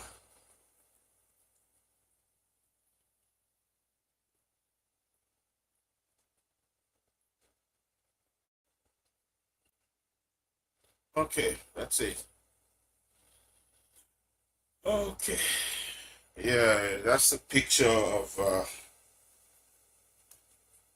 that's the photograph of Dr. Tunji Braithwaite and Fela Anikulapo Kuti after the Calcutta Republic raid in 1977. Um, Dr. Tunji Braithwaite and Fela Anikulapo Kuti after the Calcutta Republic raid, February 1977. These photographs capture Dr. Tunji Braithwaite with Fela Anikulapo Kuti in February of 1977, shortly after the infamous military raid on the Calcutta Republic in Lagos, one of the most controversial incidents of the Nigerian military era. On 18 February 1977, hundreds of soldiers stormed the Calcutta Republic. Fela's self-declared commune and recording studio. The attack followed the release of his critically acclaimed album, Zombie, which openly ridiculed the Nigerian military. During the raid, the compound was destroyed, many occupants were beaten, and their properties were set ablaze. Fela sustained serious injuries, while his mother, Chief Fumilayo Ransom Kuti, was reportedly thrown from an upstairs window. She never fully recovered from her injuries and died the following year. In the aftermath of the assault, Professor Olikoye Ransom Kuti, Fela's younger brother and respected medical doctor, requested Dr. Tunji Braithwaite to represent the Ransom Kuti family. Braithwaite was tasked with seeking the release of Fela Anikulapo Kuti and Dr. Beko Ransom Kuti, who had been detained following the military operation. He also initiated legal proceedings challenging the actions of the military government and seeking accountability for the destruction of the Calcutta Republic and the violence inflicted on its residents. Although the prospects of obtaining justice through the courts under military rule were extremely limited, the legal action represented a courageous act of resistance. It demonstrated the family determination to challenge state repression through lawful means and refuse silence in the face of injustice. Dr. Tunji Braithwaite, a lawyer, politician, and human rights advocate, would later become one of Nigeria's most outspoken critics of military rule and a lifelong defender of civil liberties. The events surrounding the destruction of Kalakuta Republic remain one of the defining moments in Nigerian political and cultural history, symbolizing both the excesses of military dictatorship and the resilience of those who resisted authoritarian rule. The current government we have is not different from a military government. Their actions and behavior. Thank you for that. Let's go back to okay. Now we're going to share with you some cultural events regarding what Nigerians are doing, and we have a few videos to share with you, and we are, let me see, it's let me check if Bidun is there. I've not seen him yet. Okay. Yeah, we're going to share with you some videos of Nigerians doing great things and culturally, so you can share part of our culture with us as we go through this hardship and trying to educate and enlighten our people's mind. Before we go into another article, we got several articles we want to talk on and the questions we want to raise.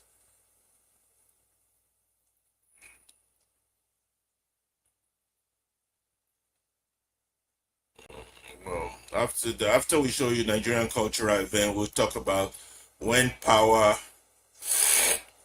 forgets its mortality, a warning from Bucharest to Abuja. That will be our next article. But before we do that, we're going to cover this.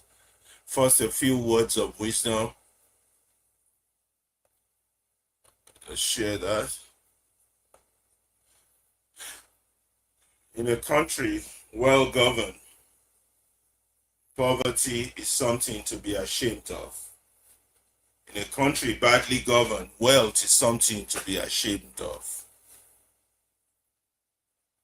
In a country well governed, poverty is something to be ashamed of. In a country badly governed, wealth is something to be ashamed of.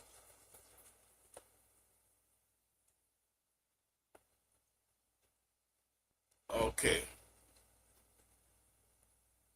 We are still going to show you some Nigerian events and pictures before we go to the next article.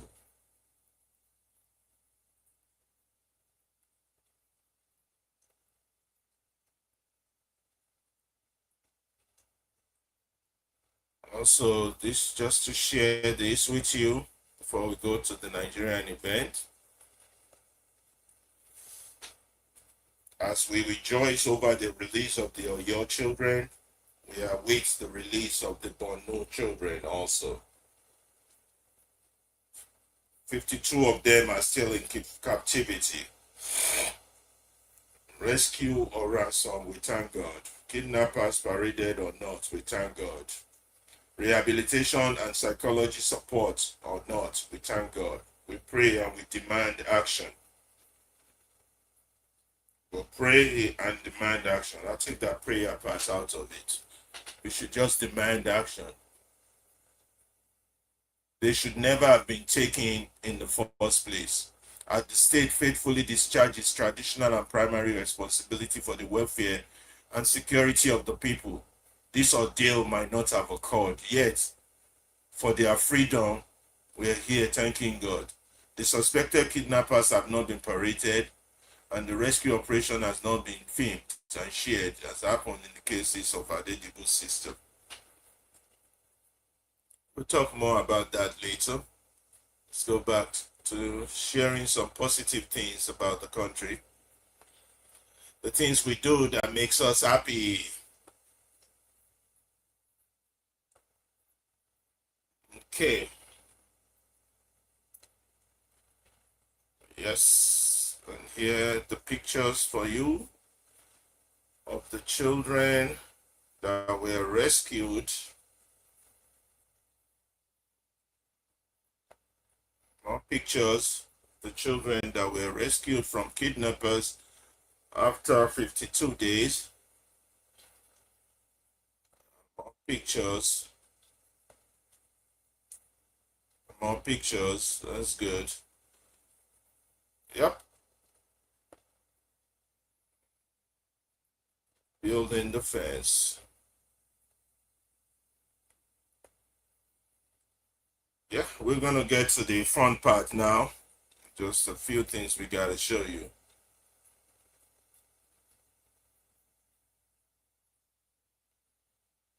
And another article, Nigerian elitism.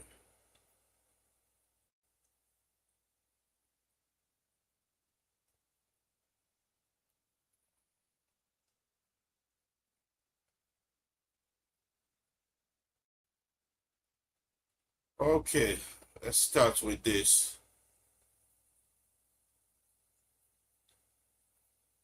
Where's the sound?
Yes, more. We want to show you more Nigerian stars and that people making us proud out there. There's another one.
Okay, we got more for you. Just hold on and be entertained.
here we're bringing you Organ Kid Bassi, Nigerian first world boxing champion. We have his picture right there. Let's make sure it's showing. Okay, Organ Kid Bassi, Nigerian first world boxing champion Organ Kid Bassi with his family at the London airport in August of 1958, pictured alongside the celebrated boxer his wife Maria Bassi and their two children, Organ Jr. and Richard. Born Okon Bassi Asukwo on 3rd June of 1932 in Calabar, Organ Bassi became a pioneer in Nigerian and African boxing history. Nicknamed Kid Bassi, he rose through the ranks during the 50s while fighting primarily in the United Kingdom. On 24th June 1957, Bassi made history by defeating Sharif Amir in Paris to win the World Featherweight Championship under the New York State Athletic Commission. The victory made him the first Nigerian to become a world boxing champion, and a landmark achievement that inspired generations of Nigerian athletes. Bassi successfully defended his title before losing it in 1959 to David Moore. Despite the defeat, his accomplishment had already secured his place among African greatest sporting pioneers. In recognition of his achievement and his contribution to sport, Bassi was appointed a member of the Order of the British Empire in 1959. Becoming one of the earliest Nigerian athletes to receive the honor. After retiring from professional boxing, Organ Bassi remained active in sports development. He later served as a boxing coach and administrator, helping to nurture young talent and contribute to the growth of sports in Nigeria. Organ Kid Bassi passed away on 26 June 1998. But his legacy endures as one of the foundational figures in Nigerian sporting history. His success on the world stage opened doors for future generations of Nigerian boxers, established Nigeria as a respected force in international boxing. Source: International Boxing Hall of Fame, Boxing Record Archive, Contemporary British Newspaper, 1957 to 59. Yeah, we're going to give you some more music and then we'll be back to give you another article, one from Dr. Zainab Suleiman and another one from Amari Chiu. So we'll be right back with more music. Thank you. This is the Movement Radio. Thank you for joining us. Right now we have close to 21 people watching us live, and we thank you for joining us. Thank you, thank you, thank you. No music. Control. Delete.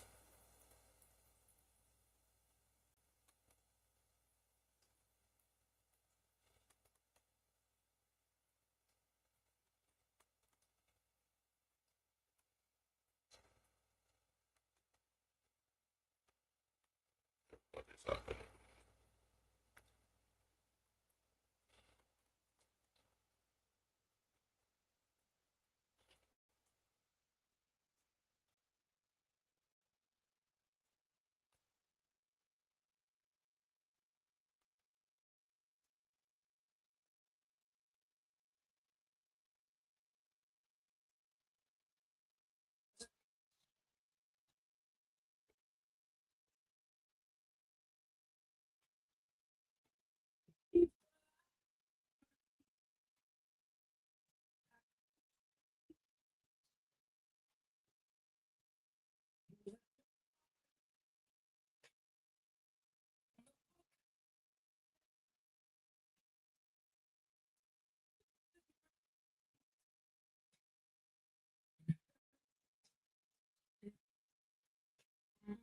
You made a church of silence, then asked me why I prayed. How my real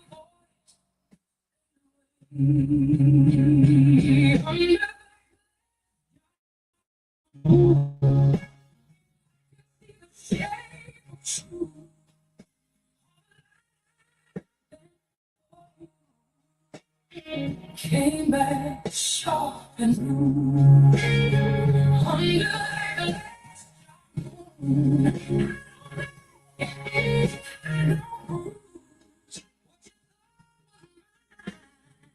to lose, waking up me. I found a sorry folded in the pocket of a coat. It had no weight, no, just a pretty little note.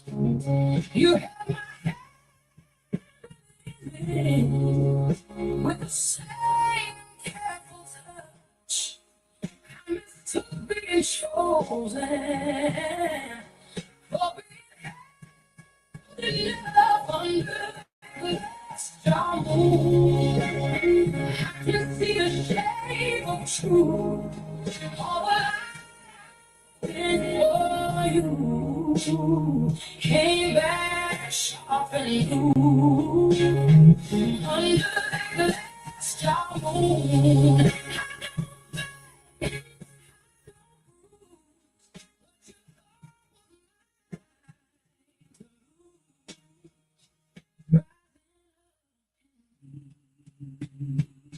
Yeah.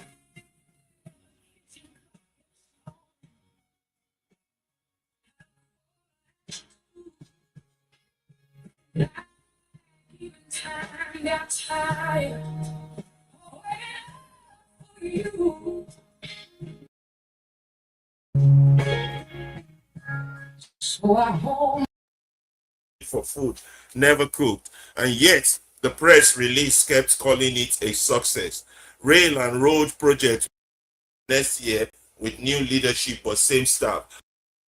With evidence, it was attacked. They are trying to bring down the government. It's fake news from the opposition. Consult the numbers, even when asked by the national carrier, the Nigerian here, announced with fanfare in 2018. A logo was. Well, we might. without asking.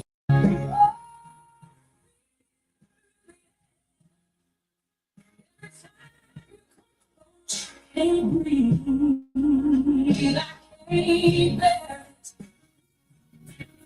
Your tender and true, and love that ain't fair.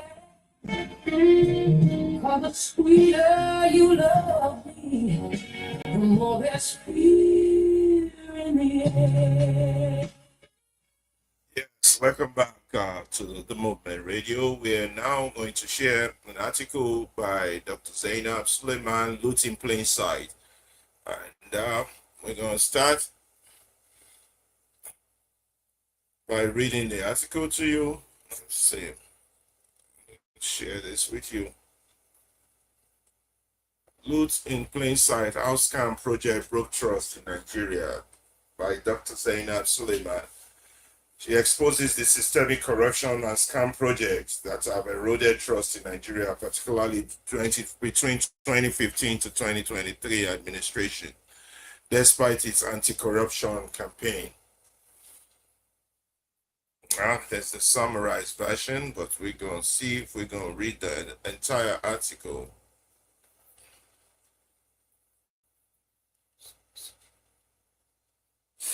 The worst part of it is that the money was not stolen. Yeah, let's start on that, and then we'll talk about our next article. Oh, Ibukun, you're back. Any updates before I start? Oh, you're gone again?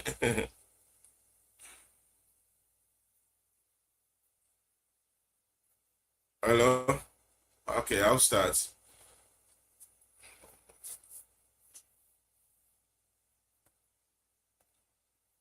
Yeah. Any updates from you before I start on the next article? Ibukun? Well, we might have to get things rolling. I would indeed catch up with you in like 5 minutes. I'm still trying to figure out things there. 5 minutes, okay. Yeah, that should be enough. Yeah, I'll have catch the up time with you to very soon. finish this article that I'm about to read. Okay, no problem. Yeah, so Loot in Plain Sight by Dr. Zainab Suleiman. Once 2 or 3 shorter version in caps for social media. The worst part is that the money was not stolen. The worst part is that you see loyalists defending it. Must you support every lie you just to stay relevant? Nigerians have had that line for 8 years between 2015 and 2023. The administration came in, one promise, will fight corruption. The slogan was on billboard, in speeches, in campaign jingles, but somewhere between the promise and the budget, the project turned into the problem. This is not about hating a government. This is about grieving a country that keeps paying for the same scam in new packaging. And if we don't name the pattern, we'll vote for it again in a different agbada. One, the white elephant pattern. The project that exists only on paper. Every administration has them, but the scale was industrial this time. Examples, Nigerians still talk about the national carrier, the Nigerian here, announced with fanfare in 2018. A logo was unveiled in London. Years and billions later, the plane never left the ground. The launch in 2023 was later revealed to be a chartered Ethiopian airline plane with Nigerian colors painted on it. Billions budgeted, zero accountability. School feeding program, 100 billion naira spent yearly. In a country where teachers still buy chalk from their salary, audit showed ghost pupils, inflated numbers, and contractors paid for food never cooked. And yet, the press release kept calling it a success. Rail and road projects with endless environment. Money was budgeted, rebudgeted, and moved. Projects started in 2016 were still ongoing in 2023 with new completion dates. The scam isn't that nothing was built, it's that what was built cost 3 times what it should have. The pattern: announce big, budget bigger, deliver small, audit never. The pattern: announce big, budget bigger, deliver small, audit never. The emergency intervention pattern crisis has covered. Every time there's a national emergency, the emergency became the business. COVID-19 palliative 2020, billions were released for relief. Warehouse filled with rice and noodles were later looted by citizens during EndSARS protest. If the palliatives had reached people, why were the warehouse still full 6 months later? End power, trade money, market money, social investment programs designed to help the poor. Good idea, terrible execution. Beneficiary lists were padded, state coordinators became millionaires. The CBN and the Ministry of Humanitarian Affairs could not reconcile the numbers, even when asked by the National Assembly. The pattern: use poverty as a PR campaign and use the budget as a slush fund. The security vote and the oversight proof pattern. This is the quietest and most expensive scam. Billions were budgeted under a security and special intervention with no line item breakdown. The NSA office, the Ministry of Defense, the various MDAs spent money that could not be tracked. In 2021, the Auditor General report flagged over 3 trillion naira in unretired fund across MDAs. That means money was taken out. Nobody could show what it was used for. No arrest, no recovery, just a new budget the next year. When journalists or National Assembly asked questions, the answer was always national security. The pattern: if you can't explain it, classify it. The loyalist defense force pattern. This is why nothing changes. Anytime a scandal broke, the response was not denial with evidence, it was attack. They are trying to bring down the government. It's fake news from the opposition. You are unpatriotic for asking. So civil servants learn to keep quiet, whistleblowers learn to relocate, and citizens learn that asking question made you the enemy. Corruption thrives where criticism is framed as treason. Why this hits different under anti-corruption? The pain of 2015 to 2023 is not just the amount lost. Nigeria has always had leakages. The pain is the betrayal of the brand. When a government campaigns on integrity, every scandal feels personal. It tells the young graduate that hard work is for mumu people. It tells the contractor that the only way to win a job is to know someone. It tells the market woman that her tax is for sharing, not for service. The IMF, World Bank, and even our debt management office warned debt was rising, revenue was falling, and we were borrowing to pay salaries and service old debt. Yet we still had money for projects that existed only on PowerPoint. What other pattern must we kill if Nigeria must change? This is bigger than one administration. These four patterns repeat every 4 years. One, announcement economy. We budget for press conference, not completion. A project must have 3 commissioning ceremony before it works once. The consultant class, billions go to consultancy fee and capacity building for foreigners while Nigerian experts sit at home. 3, the revolving door of MDAs. The same agencies indicted in one report are given bigger budgets and the next year with new leadership but same staff. No consequence culture, EFCC, arrest, but prosecution is slow. Panel submits report, but the white paper gather dust until the thief goes to jail and keeps the jail time. Theft will remain a business plan. If the next government is serious, here is what reflective change looks like, not slogans. Publish or perish. Every project above 1 billion must be a public dashboard location.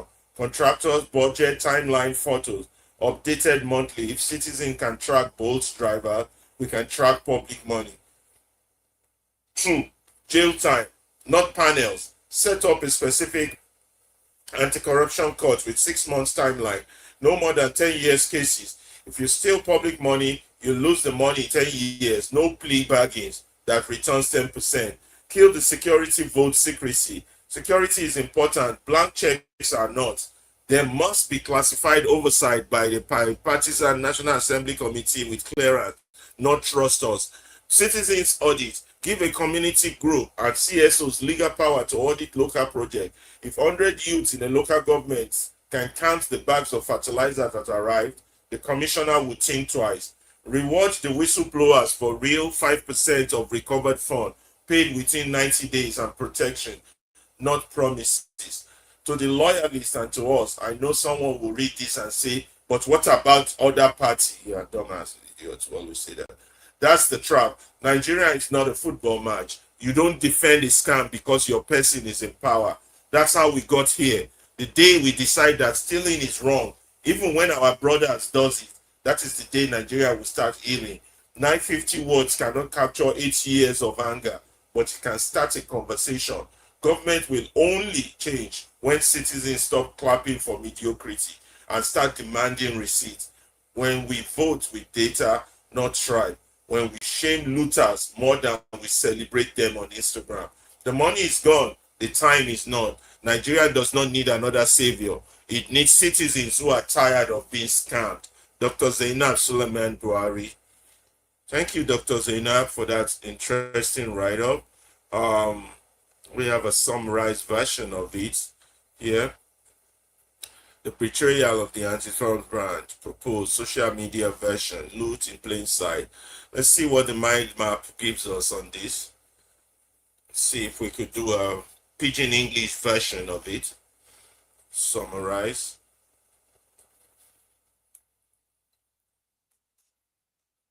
Yes. Scam projects in Nigeria broke trust. The white elephant absolutely. Absolutely. Okay. Yeah.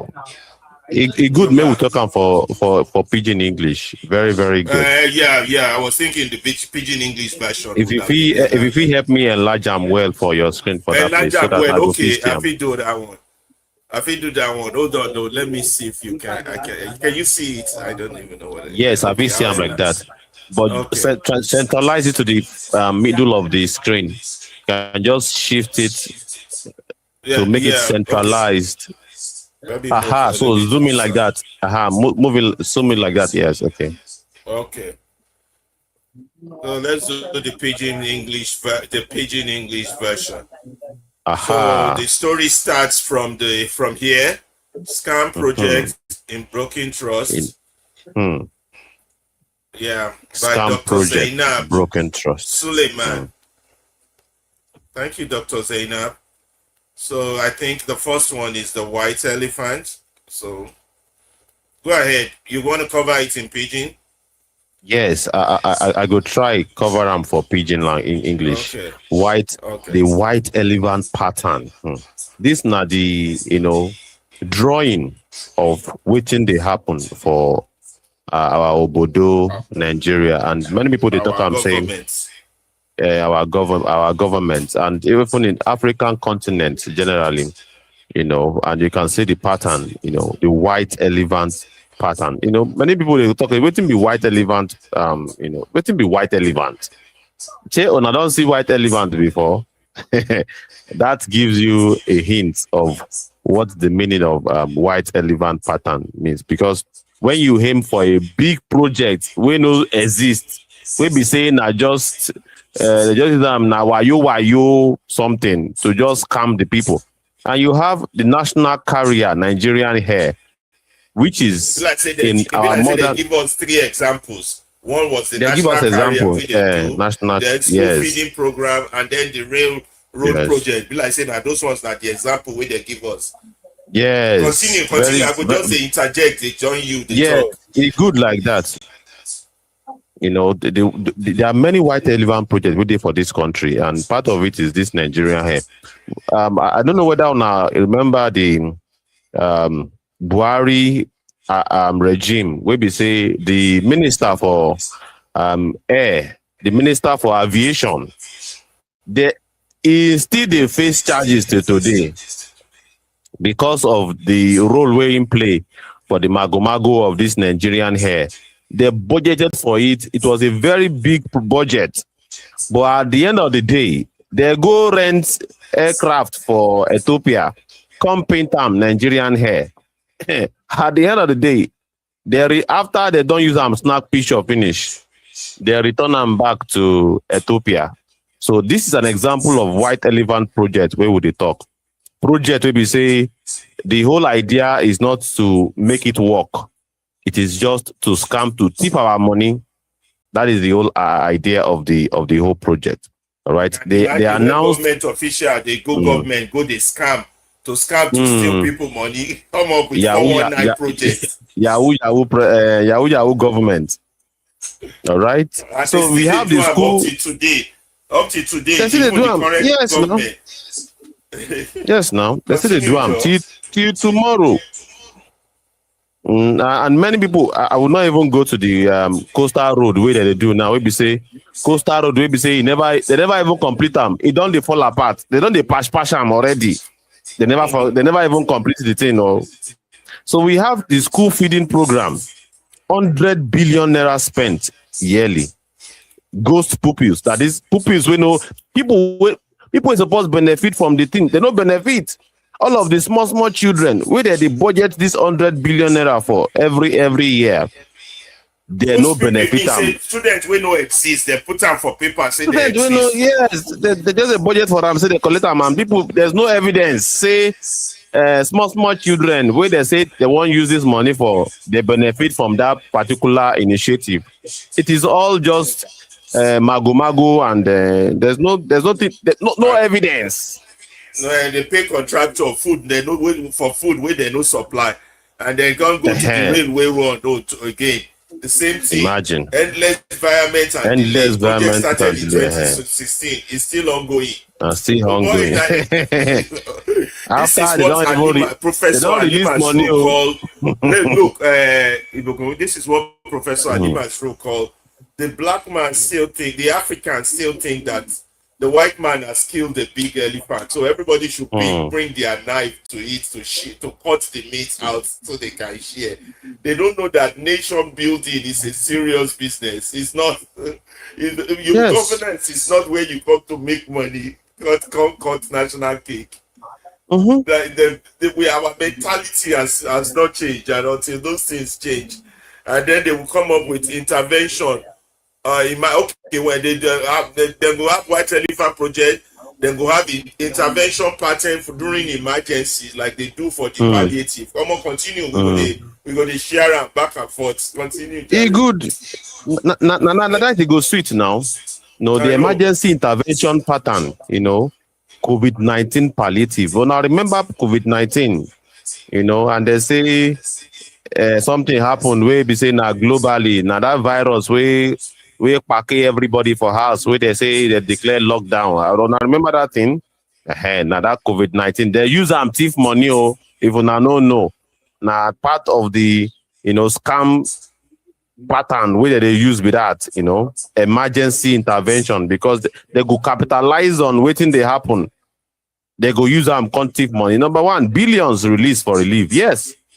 They budget billions upon billions, big money to relieve people. That is to pay people and to provide services. We go reduce the impact of that particular disaster because that COVID-19 was a disaster. Many people lost their life for that, lockdown we happened that year. But you have warehouses filled, later looted. That is the money they use and buy some palliative, put them for warehouse. But at the end of the day, people no benefit from that thing. So people can't they break warehouse because they just carry something put for the warehouse. The whole idea is not to give it out to people. And most of the money was even embezzled. All right. So you palliative disease, yes. Nobody is punished up to today. There is no consequence. Consequence no day for Nigeria. No, bad people just go away. Votes. Now that one we they hear the most. Security that vote one pattern. Now that one they take thief money every month.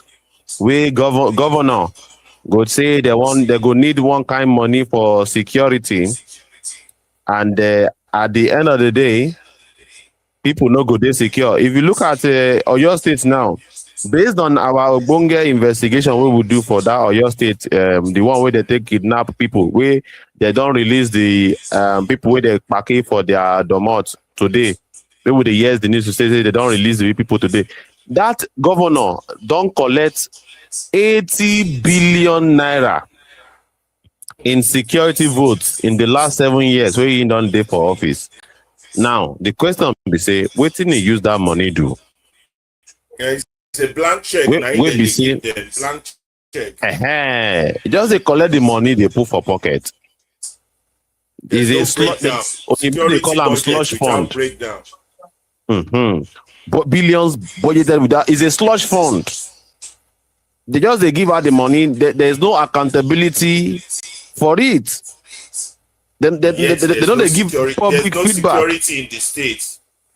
Maybe say people come they vulnerable. Maybe say kidnappers they enter inside the states. Come they pack people go inside bush for 2 months.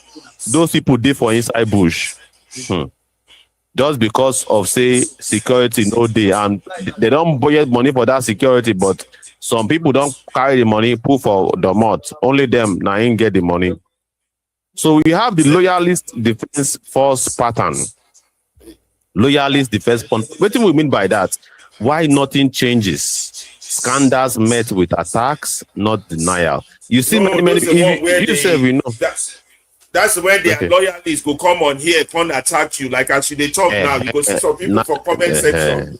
They don't steal money. Waiting they talk. Yeah, not be true. They talk. They go to defend the government. Show me evidence. They go to defend. Even when we give them evidence, vocabulary. They're fake news. Now AI. And these are people who want build country. It should be criticism is framed as a prison. You're demarketing the country. You don't hear it from the Ecuadorians. They will say they demarket the country. If they chase investors away from the country, if they criticize your country like that, they go tell say they chase investors away. Them way they steal money, no chase investor. Now you way they criticize them, they chase investor. That's what we see Obodo, Nigeria. That's Nigeria for you. Thank you, Dr. Seina, for this. And continue, Jare. Why this hits different? Because this is a party that campaign on anti-corruption, but they are even worse than the PDP in terms of corruption. Nah so. They don't even they worse. It be like say they go learn work from a PDP. Then them can't graduate from PDP. Can they do them on a large scale? On an After industrial scale. This is looting on an industrial scale. This is even really industrial scale. IMF, they ask our government, say, how they take spend 3 trillion naira. And they tell you recent development where they happen. I know. IMF, they only ask that, our they get government. ministry where no exist. They put them inside budget. If that is not industrial, I don't know what is industrial. But what are they teaching the young people that and it person if you work hard? who they for that particular scam? Now person with the talk say him be the chief of staff to the president. Now him name, now him that they call for that particular scam we happen. And where they go collect tax. agency The one way now collect, and I don't share up, and they still want collect more. Yes, their hunger of greed is insatiable. It's unbelievable. It's beyond words. All right, and we have patterns to kill for change. Announcement economy, consultant class, revolving door of MDAs, and no consequence culture. Yeah. Now, so you have in China consultants. They know about economic principles and lie. Book. Now, so they lie for us. Also, we start to face most of these people with true. Now, so they lie for people to say. Thank you, because they lie for people say if they come out petrol subsidy, economy go they okay. Now they don't come out petrol subsidy. How many years now? All the petrol but now subsidy, people wey they thief the money for that petrol subsidy now, they are getting away scot free. That is, time be the no consequence culture. What they talk for that place? So for China, you know why I like this girl's report. She will not only tell you what the problem is, she will even give you solution. You know how these people will be like. They say, "Now give us solution." What's in your solution? She give them solution now. Publish or perish. Public dashboard for every 1 billion project. Let there be a timeline. How the money is being used. Jail time, not panel. Sentence them to jail. Kill security, vote secrecy.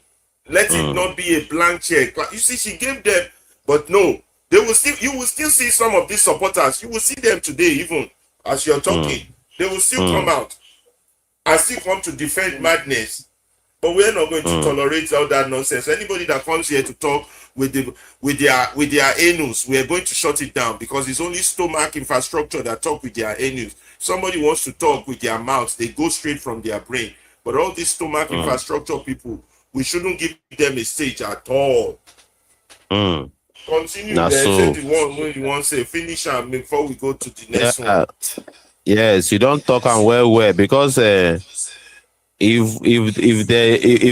bad people they get away with their corruption, now me say we they encourage others to say a good made they corrupt. But if you are dealing with corrupt people, if you get rid of them, like the one way happened for China recently, maybe say a government official embezzle about some millions of dollars.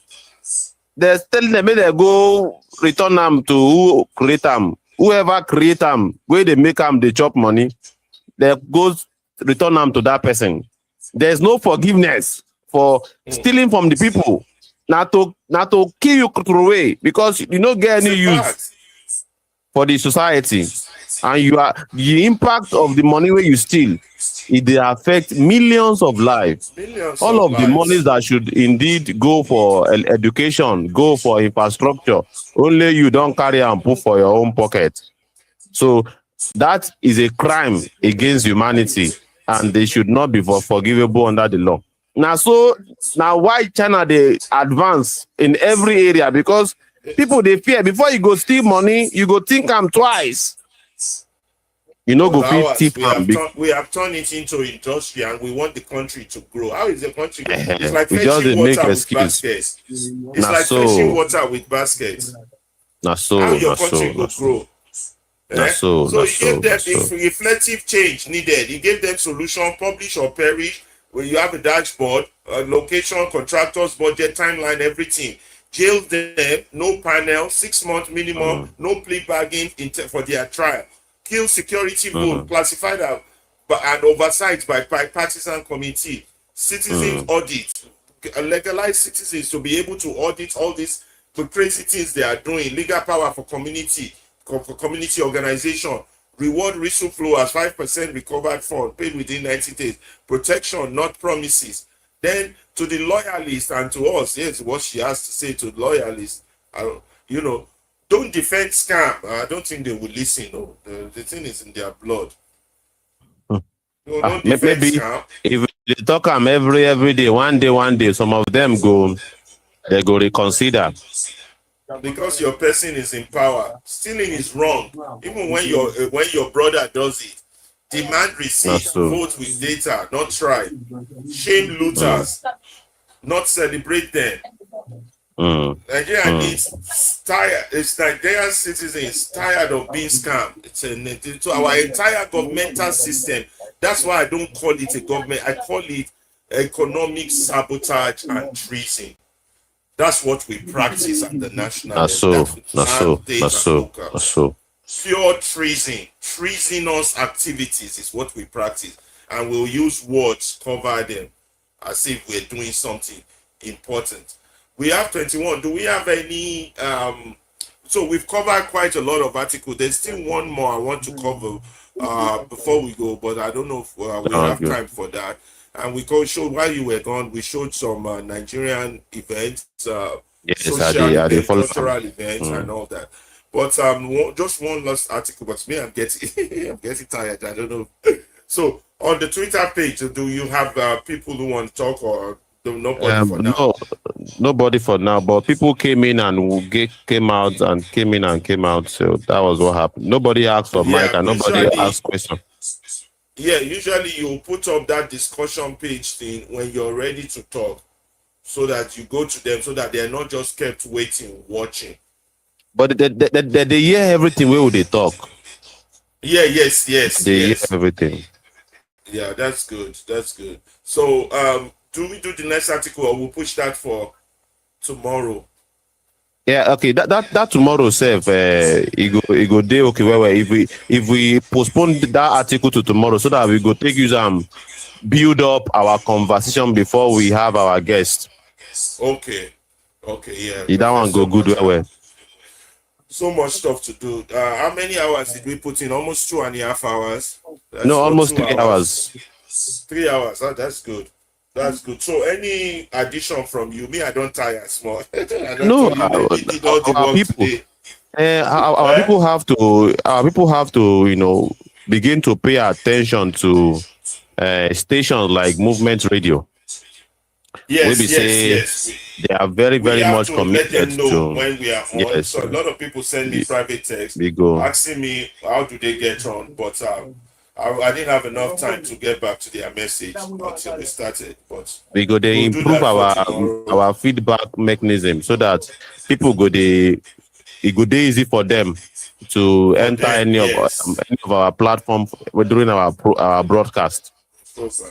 Yes. So the more we continue to do our program, the more it gets easier. We should just start that one only when we're ready for discussion.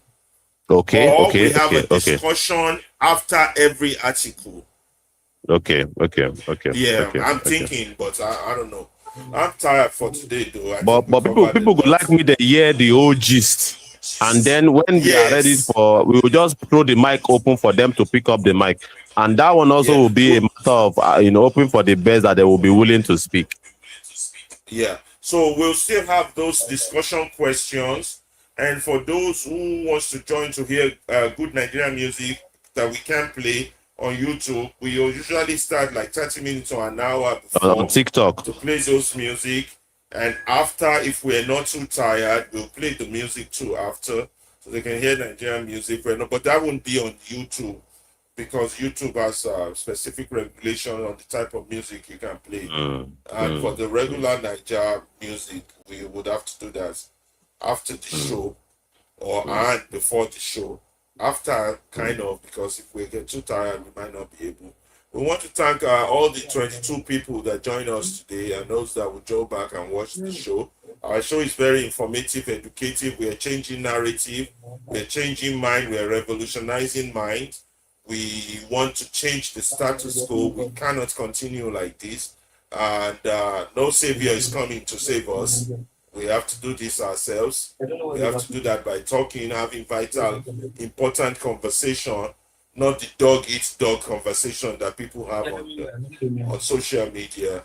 That is all I have to say. Any addition from you before we start rounding up? And there's no addition apart from saying maybe our people get serious with their government, make them no play with Oh them, because yes. this government No, too, no, it's no, they no it's play. something that's been built over 60, 65 years. It's not easy to change their perspective. You have to start uncoupling them gradually, little by little, like this little stuff we're doing. That's how you start to unbuckle them. You understand? It's not easy. It's not an easy job. It's not an easy job. You know, yeah, So. but we just have to keep doing our own part, our own role. You Yes, know, yes, just educate, find interesting things. You know, the articles we bring are very informative, educative, and things that would stimulate their brain and make them think. You know, these are the things we have to keep pushing forward for. You know, yeah. So we're not gonna give up. We're gonna just keep trying. yes, Yeah, so yes. you do the closing remark by thanking those who have joined us. Because me, I don't talk tired. I really thank on our will now join us for this our broadcast today. I thank you so much, because it's not easy to sit through almost 3 hours of very undiluted truth, because we live in a era where we say truth, they always pain people for here. People no one listen to the truth. They would rather go and listen to where they are entertained, where people they shake yash, where people they change bomb. But you sat down through it all the way. We salute on our where. And we hope say you go join us tomorrow for another Ogbonge edition of the Movement Radio live broadcast. Thank you so very much. We will never give up. And anybody will Oh, keep quiet. announce to them that we will be having the terrorist survival on our show. And Yes, we will. so, and We'll be having also, the terrorist survivor. Make it tell us waiting in high sea for yes, the domot and of the also kidnappers. members of the Nigerian reset movement. Mm, mm, They too mm, will come. We let the people know when we schedule that, and those are mm. our upcoming events so far. That's So good. good. That's good. Yeah, I've seen about 9 comments. I didn't even read the comment. Have you been following the comment? Let me try. Let me make I see. Maybe. I saw 9 Okay. comments there. We didn't This even comment have time to for check. Abdul now for Salam YouTube. and Adesonya. Yes. Adesonya Adeoye. Very interesting Yeah, speech. those A are the ones I country told you about. that has Remember a the things I gate told but you? no fence, meaning that no security, no one is safe. Most explicitly, okay, most especially the country that has no gate, no fence. Obviously, there is no rule of law. That is interesting. That's Another one interesting. we Adesonya talk. They say everyone comes in and goes out. Okay, thank you so much. Another one we in talk be a country that has a gate. Okay, I think we have read that before. Another Before, one yeah. way a talk be leading to rampant cross-border livestock theft, smuggling, and undocumented migration. Yes, talking about our border, And we have and people we have also on Abdullah. TikTok. That is good. Yeah, we have people on TikTok. I don't know if they have comment, but yeah, but those guys are the ones I told you about. Remember what I told you about our Yes, people? yes, yes, Yeah, those are the yes. ones. Yeah. Let me see. It looks like somebody wants to say something here on TikTok. I'm not too sure. I can't see the camera. Hi, hello. Juicy, thanks for joining us. How are you doing? I could barely hear. I have to use a bigger device for this TikTok. Hi, Juicy. How are you doing? Have you been watching our show? Yeah. I don't think she can hear me. Yeah. Yeah, that's good. Just do the remarks and let's end it. Can you end it from your end? Yes, I should end the live stream. Yeah, yeah. When you're ready, once you're finished with the thanking the people and the Okay. remarks, and So then I thank everybody for joining us today. Tomorrow will be a fresh edition that yeah, we'll we have are another going edition to tomorrow. have We'll have the very music interesting after the show. conversation. And there's a music after the show. Thank you so very much. We look forward to having you tomorrow on our live broadcast. It's another time that we want to learn and gain insight. And of course, based on our own motto, changing the narrative, we are committed towards that. Thank you so very much. We look forward to seeing you tomorrow. Bye bye. I got about 4 people on TikTok.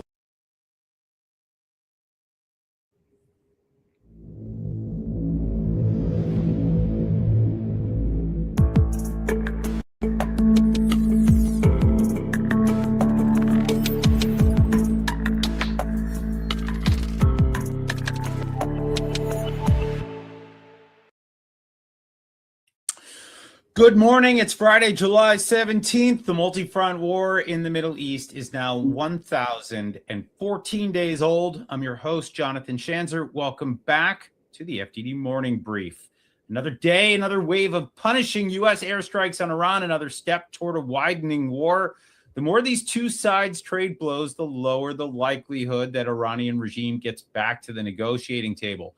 Although there was a bright spot on Wednesday night, the regime released an Iranian-American dual citizen held on espionage charges since 2024 as a sign of goodwill to the Trump administration. Hard to understand exactly what's going on here, but for now, I'll just make 2 quick observations. One, any attempt to fight a war while keeping it on a low flame is bound to backfire at some point. That's exactly how mistakes happen, and how low intensity conflict becomes high intensity in a matter of minutes. But the other point is this: the longer this thing plays out, the more likely it is that the regime will collapse. We've seen U.S. attacks on Iranian infrastructure overnight. That's a new thing. So this is a regime that is under enormous strain, and that strain is only compounding. So I must say, I don't mind where we are right now, not one bit. Okay, we all saw it and we can't unsee it. More than 100 members of Congress voted against providing military assistance to Israel